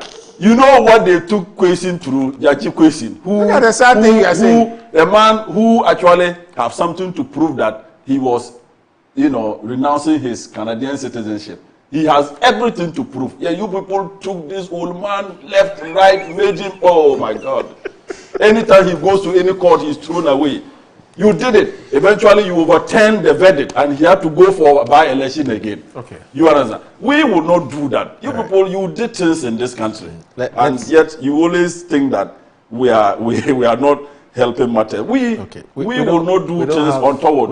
We want our democracy to grow. Gentlemen, we don't have all day. Let's keep to our time so that I don't get a petition removing me as the host of the show. So let's do this. So gentlemen, I want us to look at this. The cocoa politics won't go away, will it? There's always some kind of an update. So yesterday also, Parliament had a very heated debate on this matter. Since it started, Parliament has been quiet. The minority has held about 2 press conferences. The majority has said nothing until, I guess, yesterday or 2 days ago when the majority started to talk. And it's been a very interesting debate in Parliament. So I want us to take majority has found their voice. Well, it looks Okay, like. let's like. listen So we'll take a short break. When we come back, Oh, look, play no, we have to. I'm told we have to take a break. My production team is on my neck. So let's take the break and then we'll come back shortly. Please stay with us. No matter how many noises are made, the law is the law. The law binds us all, and the law is the law is the law.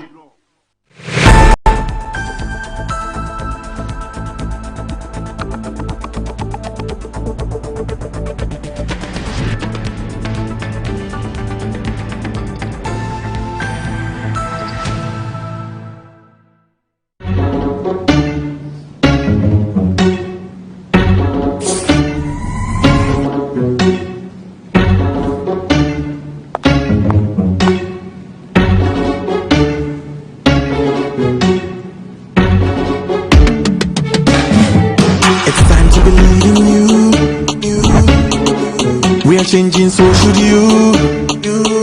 If you're dreaming, don't be afraid. And in the valleys, keep your head up high. Dare to dream with Puma drinks. Yeah, believe it, you can achieve. Oh yeah, clap your hands for the whole new vibe. Make we start the blessing.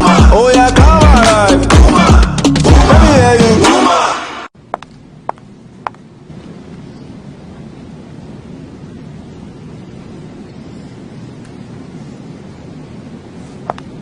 Puma drinks, a whole new vibe. Another quality product from Casa Precon. This advert is FDA approved. In my line of work, a confident smile is everything. Kel Charcoal Toothpaste keeps me on top of my game and ensures my smile is always radiant and bright. With the tiring nature of my job, we spend several hours under the scorching sun. To keep our teeth white and our breath fresh all the time, we use none other than Kel Charcoal Toothpaste. Kel Charcoal Toothpaste.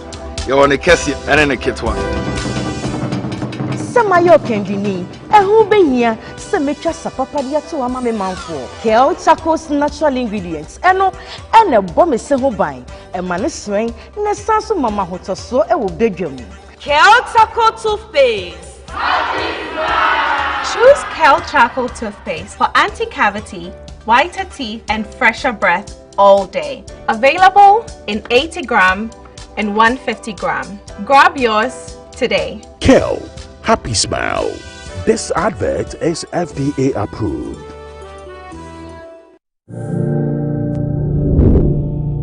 This is a chance of a lifetime.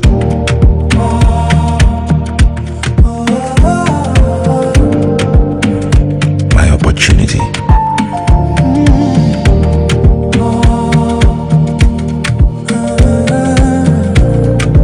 Your opportunity.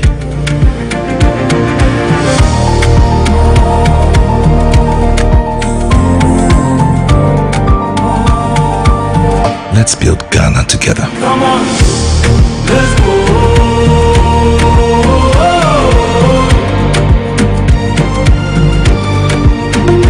Come on, let's go.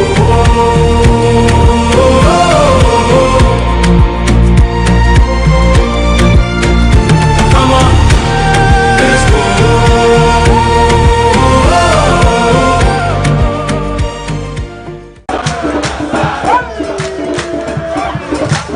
Every Thursday morning, the spirit of the school come alive. From the marching bands to the dining halls, the fear and the panic stories, the convoys to old students' pride, to unforgettable homecoming moments. Metro TV brings you the school's homecoming show live. Relive the glory, celebrate the legacies, reconnect with the memories that shape legends like you. The celebrations, the anniversaries, the homecoming activities, and the legacy projects that you embark in your school. The Metro TV School's Homecoming Show comes to you every Thursday from 9:30 a.m. to 10:30 a.m. live on Metro TV. This is the School's Homecoming Show live on Metro TV.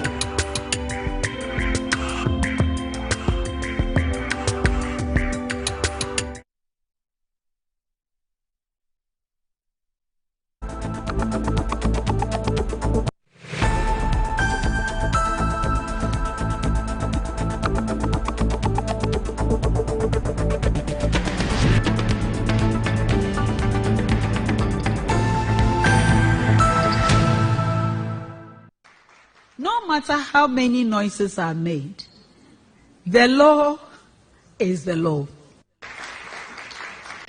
The law binds us all, and the law is the law is the law.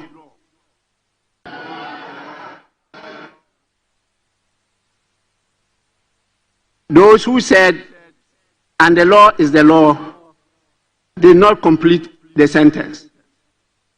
The law is the law is the law. That is the sentence.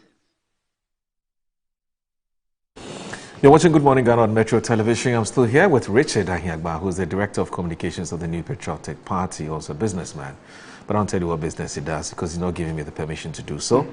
I'm also here with Seydou Dapala, who is MP for Jerapa and also Vice Chair of the Foreign Affairs and Regional Integration Committee of Parliament. So, gentlemen, I want us to look at this story. Now, MPs lock horn over cocoa price cut, and the story is on page 11 of today's Daily Guide. And it says, heated exchanges erupted in Parliament yesterday as majority and minority members clashed over the recent reduction in cocoa producer price, with each side blaming the other for the challenges confronting the sector.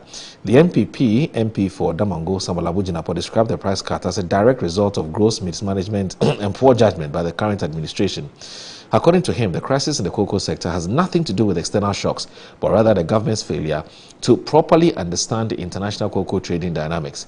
The reason why we are in this mess is because the government made poor judgment when it comes to trading, he argues, urging that the government failed to take advantage of forward sales and spot sales opportunities when global cocoa prices peaked at $11,000 per ton.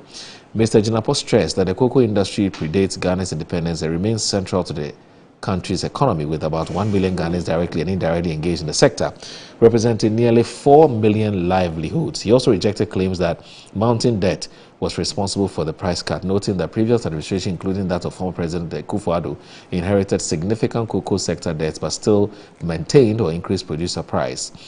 Now, adding his voice, MP for Ofasa Erebi Kojo Nkrumah warned that the reduction could erode trust and credibility in government policy. Now, the NDC MP, he says that, MP strongly rejected claims of mismanagement. The member of parliament for Bodi, Samson Ahi, attributed the current difficulties to what he describes as the mess inherited from the previous administration. He is also disputing assertions that Côte d'Ivoire had maintained higher producer prices, arguing that if that were the case, farmers would not be appealing to the government to purchase their cocoa whenever international prices fluctuate.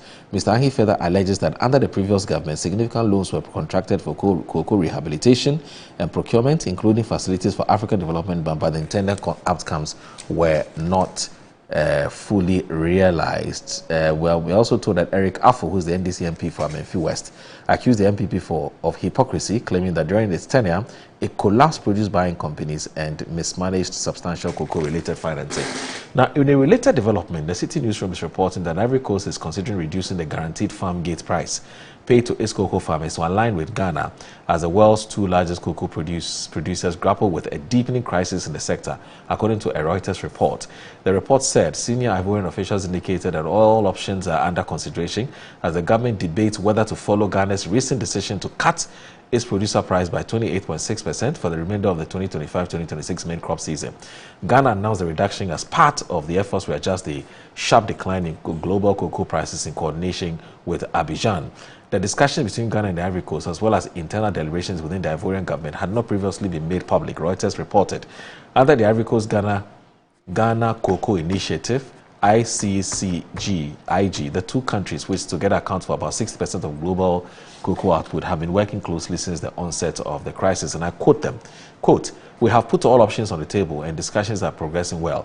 Courageous and realistic decisions will be taken soon," a senior Ivorian official told Reuters on condition of anonymity because they are not authorized to speak publicly on the matter. We're told ICCIG is preparing a high-level meeting between the two countries to strengthen coordination as farmers in both Ghana and Ivory Coast face increasing financial pressure. Now we're told exporters and buyers expect the Ivory Coast to announce a price cut soon, with some suggesting it is now a matter of timing The country is resisting it, but for how long? I don't see Ivory Coast doing something different from Ghana. The head of the Abidjan-based export company told the Reuters agency. And the reason we'll read is because we all know that Reuters is a credible, online portal. So I'll start with you, gentlemen. Richard, your side, your organ in Parliament, your wing in Parliament, have been very, very vocal about, as you have read in the papers, that the government should take the full blame for what has happened and to reimburse the cocoa farmers. The cocoa farmers have done nothing wrong. Just find money and pay them. But in addition to that, you're asking the chief executive officer to be relieved of his post, of his position, because you believe that he's not on top of his game. Throw some more light on these two positions that you've taken. Moro, the cocoa sector is a tragedy, and the conversation around it is sad coming from the NDC, because what they are engaged in is deflective politics, seeking to create noise that drowns the real fact of the matter. The MP for Bodi, where he's arguing about inherited mess. What mess? What mess? Okay. So you say mess. Then what? What has that mess got to do with your pricing? This is a pricing matter. It doesn't matter. So it's like, they're arguing that if yesterday you went to the market, you traded and you made a loss, and you are going today, because you made a loss yesterday, today you can't make a gain. What's that? It has nothing to do with anything. They are just interested in obfuscating the matter, dumping a whole lot of things on it. And my brother will tell you, oh, yesterday was like this, and they'll be telling us about what is gone. What is gone? Going back to the graveyard to bring all the dead people to come and talk to. What is this about? You went to a market, you agreed on the price, the FOB, I think 7,000 or so, you have agreed, you determined a price, $5,040 to be paid to the farmers. They said, okay, I think this cocoa board thing is not a fair arrangement to begin with, because I have my farm, I farm my cocoa, and I turn around, I have to sell it to only you in a competitive world. It's almost an illegal situation, but yes, of course, the law has been passed to make it a monopoly. So if you make you create a monopoly and say, you, Moro, Good Morning Ghana is the only show that must run in the morning in Ghana. But then you are not giving us opportunity to come to the show. And we have to pass back and bribe you before we can come. That's an illegality. It's a monopoly, but you are abusing the monopoly. That's what Cocoa Board is doing. But we agree that it's a legal monopoly. Okay? Fine. We'll sell our cocoa bean to you. You have gone to bring us a price. We agree. We go to our farm on the basis of that price. The comfort that price gives us, even though we don't like it. But that's what we have. And we are going to work with that. And we have gone to farm our cocoa, making our calculations based on this. That 7 o'clock I have to be in your studio. Then when I come, you say, oh, you started the thing 6, so you have closed. So for me driving to my house, even though you have promised me 7, I've come here and so you started at 6 and you finish. So what it means is that you tricked me. You didn't really want me to be on the show, so you lied to me to come 7. When I'm here at 7, you finish at 6. That's what Cocoa Board has done with this reduction. That's the matter. It has nothing to do with what Akufo-Addo did, how tall Akufo-Addo is, how short it is, how successful his government was. It has nothing absolutely to do with that. It has everything to do with the decisions they have made. You see, now here comes the point. The decision Cocoa Board made, if it had worked out, fine. It would have been a gain. You see, this is where I want Cocoa Board to take responsibility. Say, look, we took a gamble that we wanted to sell at spot price, and we're bidding the prices to go up. But for some reason, it didn't go up. Farmers, we're sorry, we got it wrong. You can do that. You can say that. That's right. You can say it. And be remorseful about it. Next time, we'll be a bit more strategic. We didn't read the tea leaves well. Okay, we got it wrong. Everybody get it wrong all the time. You understand? So if you get it wrong on that spot, just admit. And then have a conversation with the cocoa farmers and say, look, now we have got it wrong. What can we do? If we had gained, perhaps some will filter for you to also benefit. But we have got it wrong. It is all in the spirit of trying to get the best outcome for Ghana. But we got it wrong. You can have this honest conversation. But they are refusing to have that honest conversation. And then they are talking about everything else except from what they have done wrong. That's why nobody can believe them. That's why nobody can side with them. That's why nobody has sympathy for them. Simple as that. So, when they sit in parliament, that's why I was asking, they have found their voices. If we really want to say and just talk about the issue and reduce it right here, this is the matter. You went and got a bad decision in the market. You got a wrong decision. Accept it. Look, I'll give you an example. In September, we started processing some gari for export, and then it got to a point where people said, okay, the farm people who are managing, they said, okay, well, we shouldn't sell now, we should, because the price at the time was 25 cedis to 25, 28 a bushel, and so therefore they wanted us to wait. Okay? It's their decision, and so we are waiting. Now we have to wait even longer because from that the price has come down. It's a decision. Okay, they tell me, oh boss, normally this is how it's supposed to be and it's supposed to go up, but we don't know what is happening this time because it's rained a lot, the rainy season has extended, a lot of people have uprooted, and so there's more supply, and so that's what it is. They explain it to me, but they can't tell me that, oh, it's because our neighbor is doing something, it's because the previous year we did something. No. They just got it wrong. It was well intentioned, but it went wrong. Accept that. That's where the matter is. That's where they have refused to. So all this matter they are talking, and the this and the that and the this is much ado about nothing. They just don't want to accept the mistake they have made. It would have worked out right if they got it right, but they've got it wrong. So accept it, admit, and say, look, we want to reduce the price so we can make up for what situation we have. And farmers will say no. And if they say no, they are justified in saying no, because they took comfort in what you have promised. So if your decision didn't go well, go find it. Too bad. But find the difference and pay. This has happened before. It's happened before. When we came to government, 2017-2018 period, the prices went down, but we kept the price. You can do that. You see, you do that because, Moro, you have a monopoly that makes it so that all cocoa farmers will come and sell to you. So when your management decision goes wrong at some point, you take responsibility. You don't shift it to another person because they have not done anything. There are decisions they have to make to provide you cocoa bean, which you're going to sell to generate forex for Ghana. They have done their part. So why are you shortchanging them? Okay. That's why our call is to reinstate the amount. To reinstate the amount. Okay? The other bit of the issue that I think we should advocate in favor of Cocoa Board is the decision taken by the Bank of Ghana and Finance Minister. Okay? With the President acquiescing to it.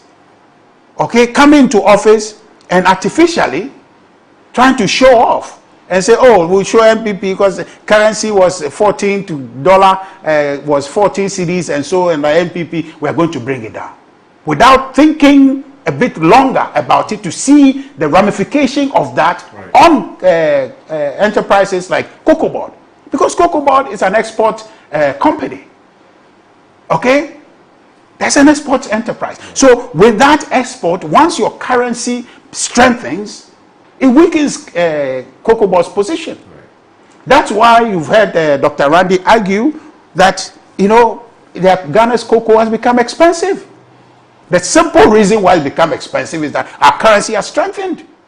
Whose fault is that? Is it Dr. Randy? No. It's Dr. Tuforson. It's the president who supervised cabinet to go along with this dumping in the forest market of in excess of $10 billion to strengthen the city artificially. Okay, the Bank of Ghana governor. Those three, they did that. And now it's affecting Cocoa Board. Okay, we are not the only producers of cocoa. But we produce a certain crop of cocoa that the world appreciates, but not at the detriment of their own business survival. If it becomes expensive, it's expensive. They can't buy it. They move to other places. It's the rational thing to do. So what we have now is a self-inflicted problem. One, a trading decision gone bad, and the show-off effort to bring the city down, which didn't make any sense. Moro, this government said they are going to do 24-hour economy. If you do 24-hour economy, what are you going to produce? And what you are going to produce, where is the market for it? The president talks about accelerated export development authority or something of the sort that they want to implement. If you implement that and your currency is artificially strengthened, emphasis on artificial, because your currency can strengthen through trade, so that what you are earning is more than what you are spending. So therefore, demand for dollar from your end is minimal, and so therefore your currency strengthens by that design. But this one, it is not by trade. It is not by production that our currency strengthens. So it is like you waking up overnight and say, well, you can't come to work, and so therefore you put your producer there to host the show. Yes, he's been observing you, but he's not sat in that thing in the seat before. It takes him time to warm into that. But you say, oh no, today you have to do that. Okay, it's a process. So if you just lift and drop somebody in the ocean, they haven't been in the ocean before, they will drown. So you just come and dump money and say and tell everybody, voila, our CD is now strong against the dollar. It is not structural. It is not systematic. So it's a disruption. That has disrupted cocoa board's trade. That has affected them on one hand. So when there's a call for Dr. Aradi to go, it must be linked, inherently linked to Dr. Atuforse's going. It must be linked to the going of the Bank of Ghana governor. It must be linked, unfortunately, to His Excellency. But of course, that we can't argue. maybe Parliament.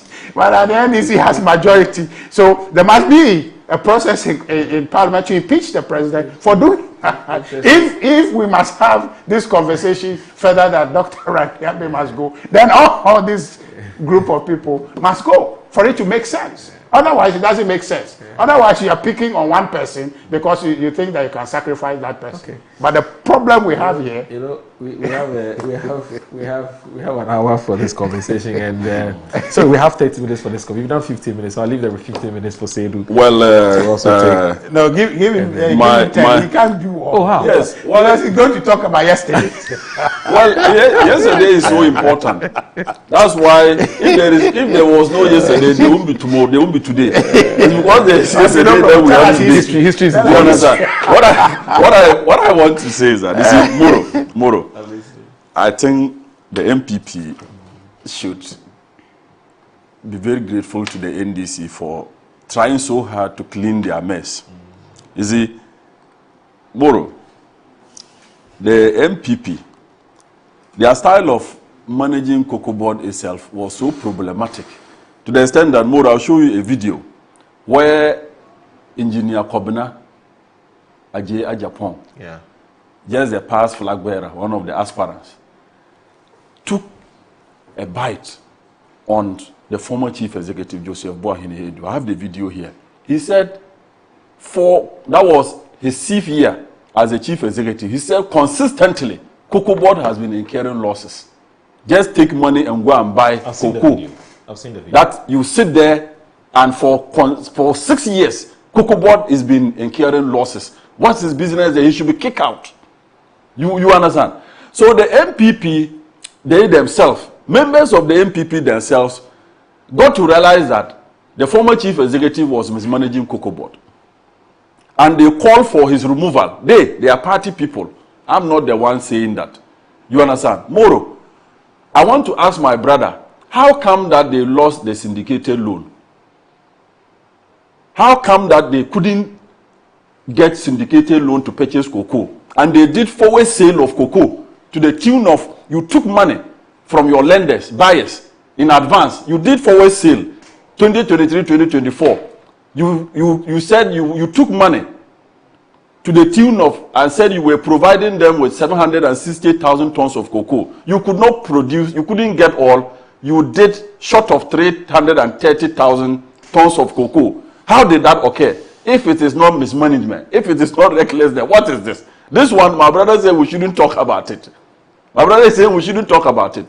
Moro, you mismanage the economy side that nobody, even in the international market, nobody wanted to lend or borrow Ghana money.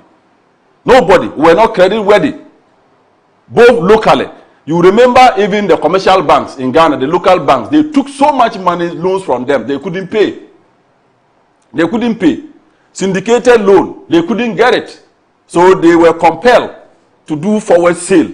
They were selling in advance. Okay, the produce are still in the farms, but give me this amount of money so that I will give you 760,000 tons of cocoa.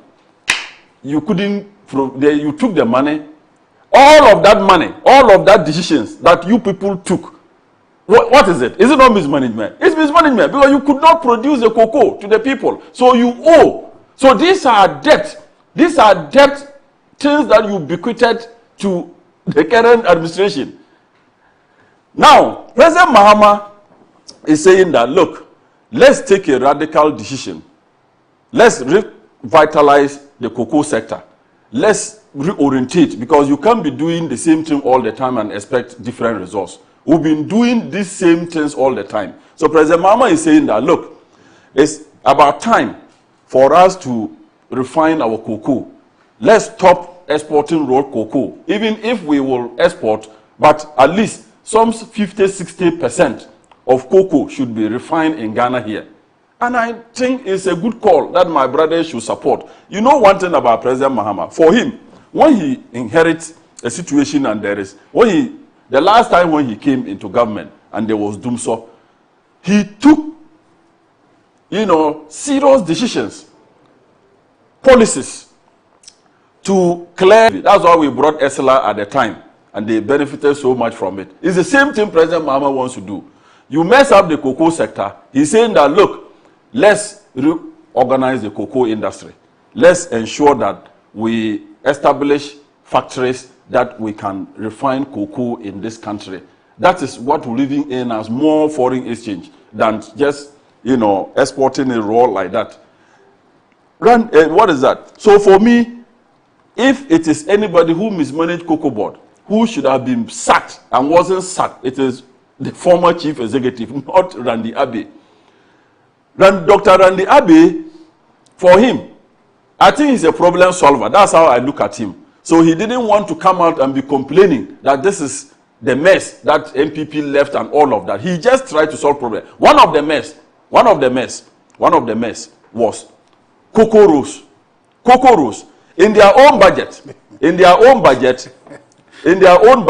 You see, my brother will laugh because if Cocoa Board did not mismanage their resources, Cocoa Board would have enough money to purchase cocoa. No. At a good price. Don't say no. Don't say no. Don't say no. Why would you say no? Why? You think if Cocoa Board had money, they will not purchase, they won't give the farmers good money. They will give them good prices at the farm gate. No. You understand? Don't say no. What I'm trying to say is, listen.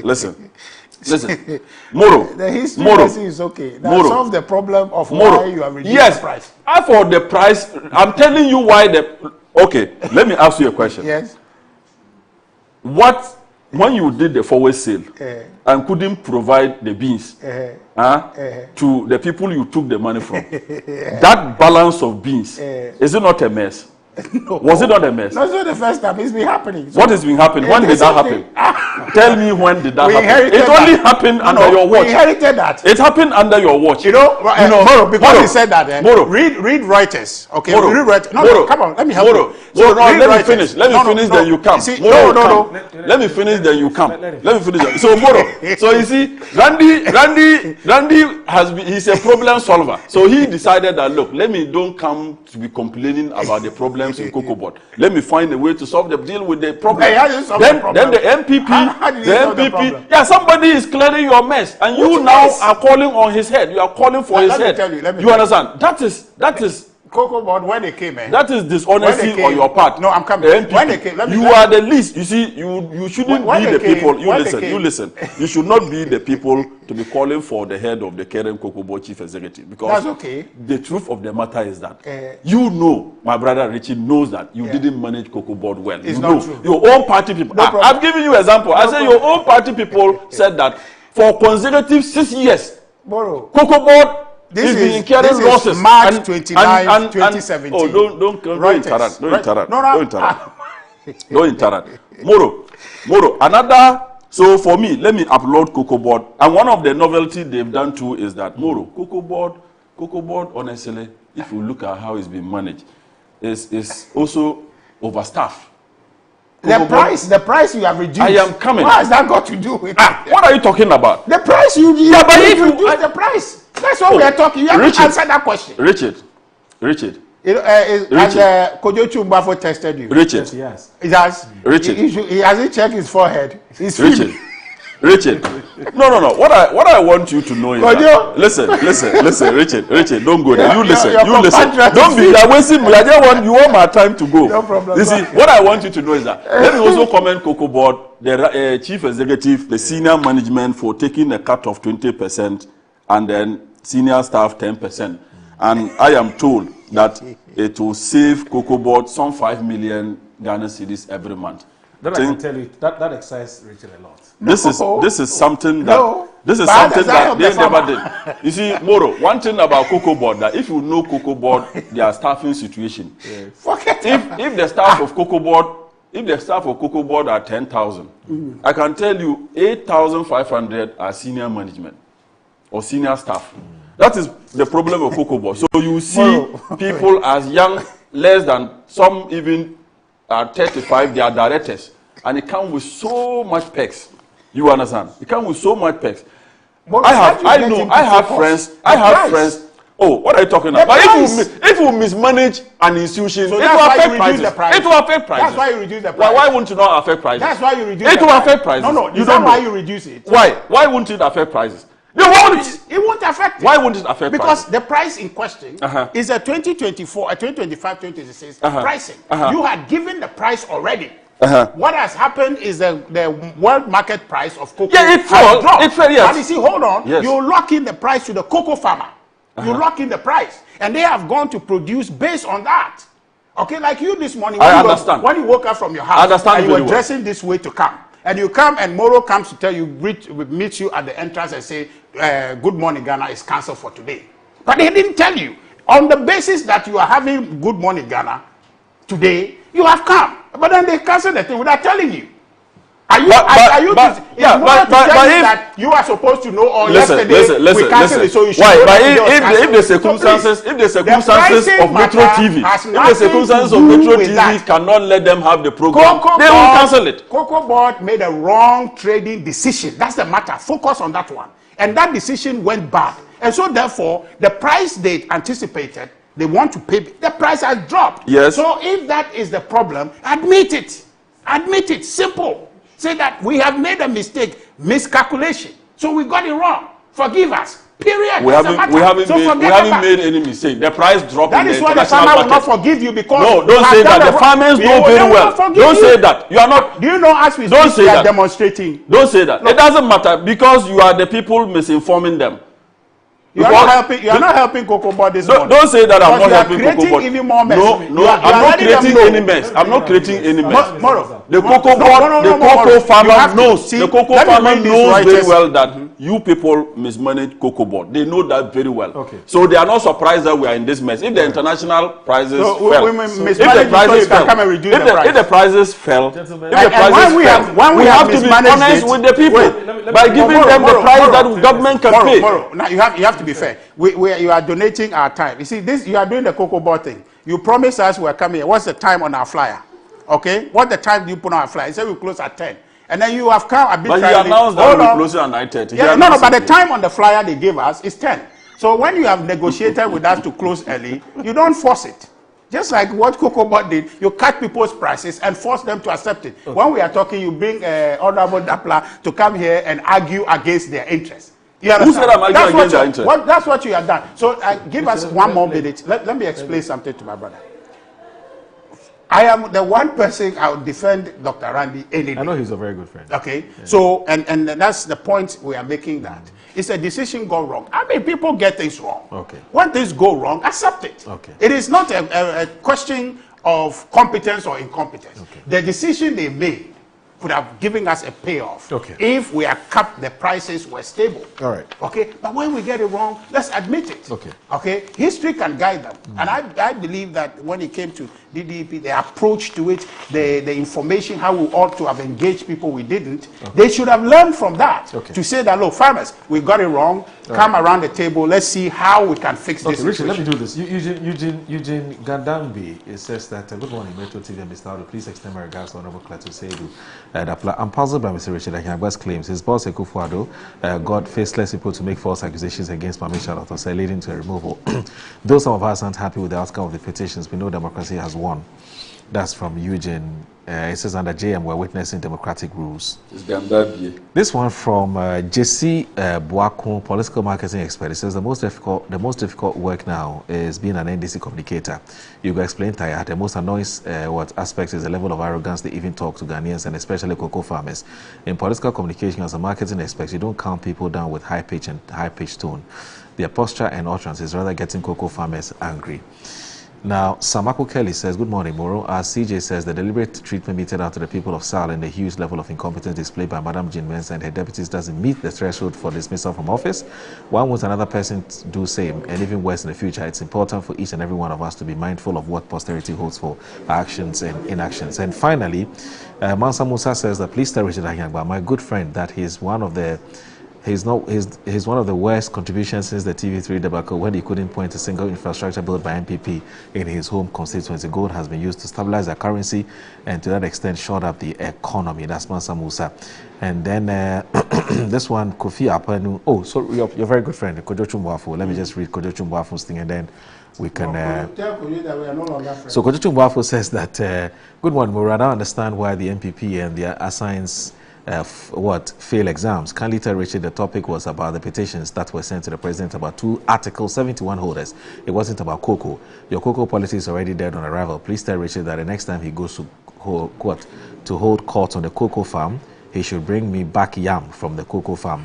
Cocoa, I say, by tastes so good. And then he sends me a picture of some MPP people who are doing some campaign. Anyway, gentlemen, thank you very much for joining us on the show today. It's yes, big thanks for joining us on the show this morning. We have a big interview coming up. Honorable, please, we're still, yes.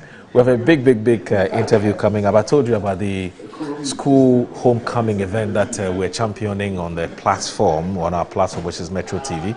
And this morning I'll be joined by one of our colleagues here who has been more or less like the main spokesperson as far as this big event is concerned, to tell us about the launch. In fact, from Thursday, from today, every Thursday at 9:30, we'll bring you what we call the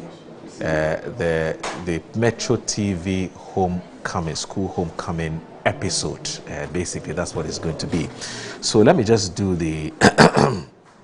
Let me just put all of that in its proper context or proper perspective for you to get it. Now, beginning today, Thursday, at 9:30 to 10:30 a.m., School's Homecoming Show makes its grand debut on Metro Television Ghana, and it promises to be nothing short of nostalgic, exciting, and unifying. Now, the maiden edition of the School's Homecoming Show is designed to celebrate school pride, reconnect all students, relive unforgettable campus memories, and spotlight the spirit that binds us long after graduation. Now, from marching band memories to house rivalries, dining hall stories to lifelong friendships, and this show is bringing you the heart of the school experience back to life on television. It's happening live on television, so it's more than just a show. It is a movement that will celebrate legacy, excellence, and the powerful networks built within our alma mater. And that's what's my next interview it's all about. My colleague is here, and let me just quickly welcome. Good morning. Yes, sir.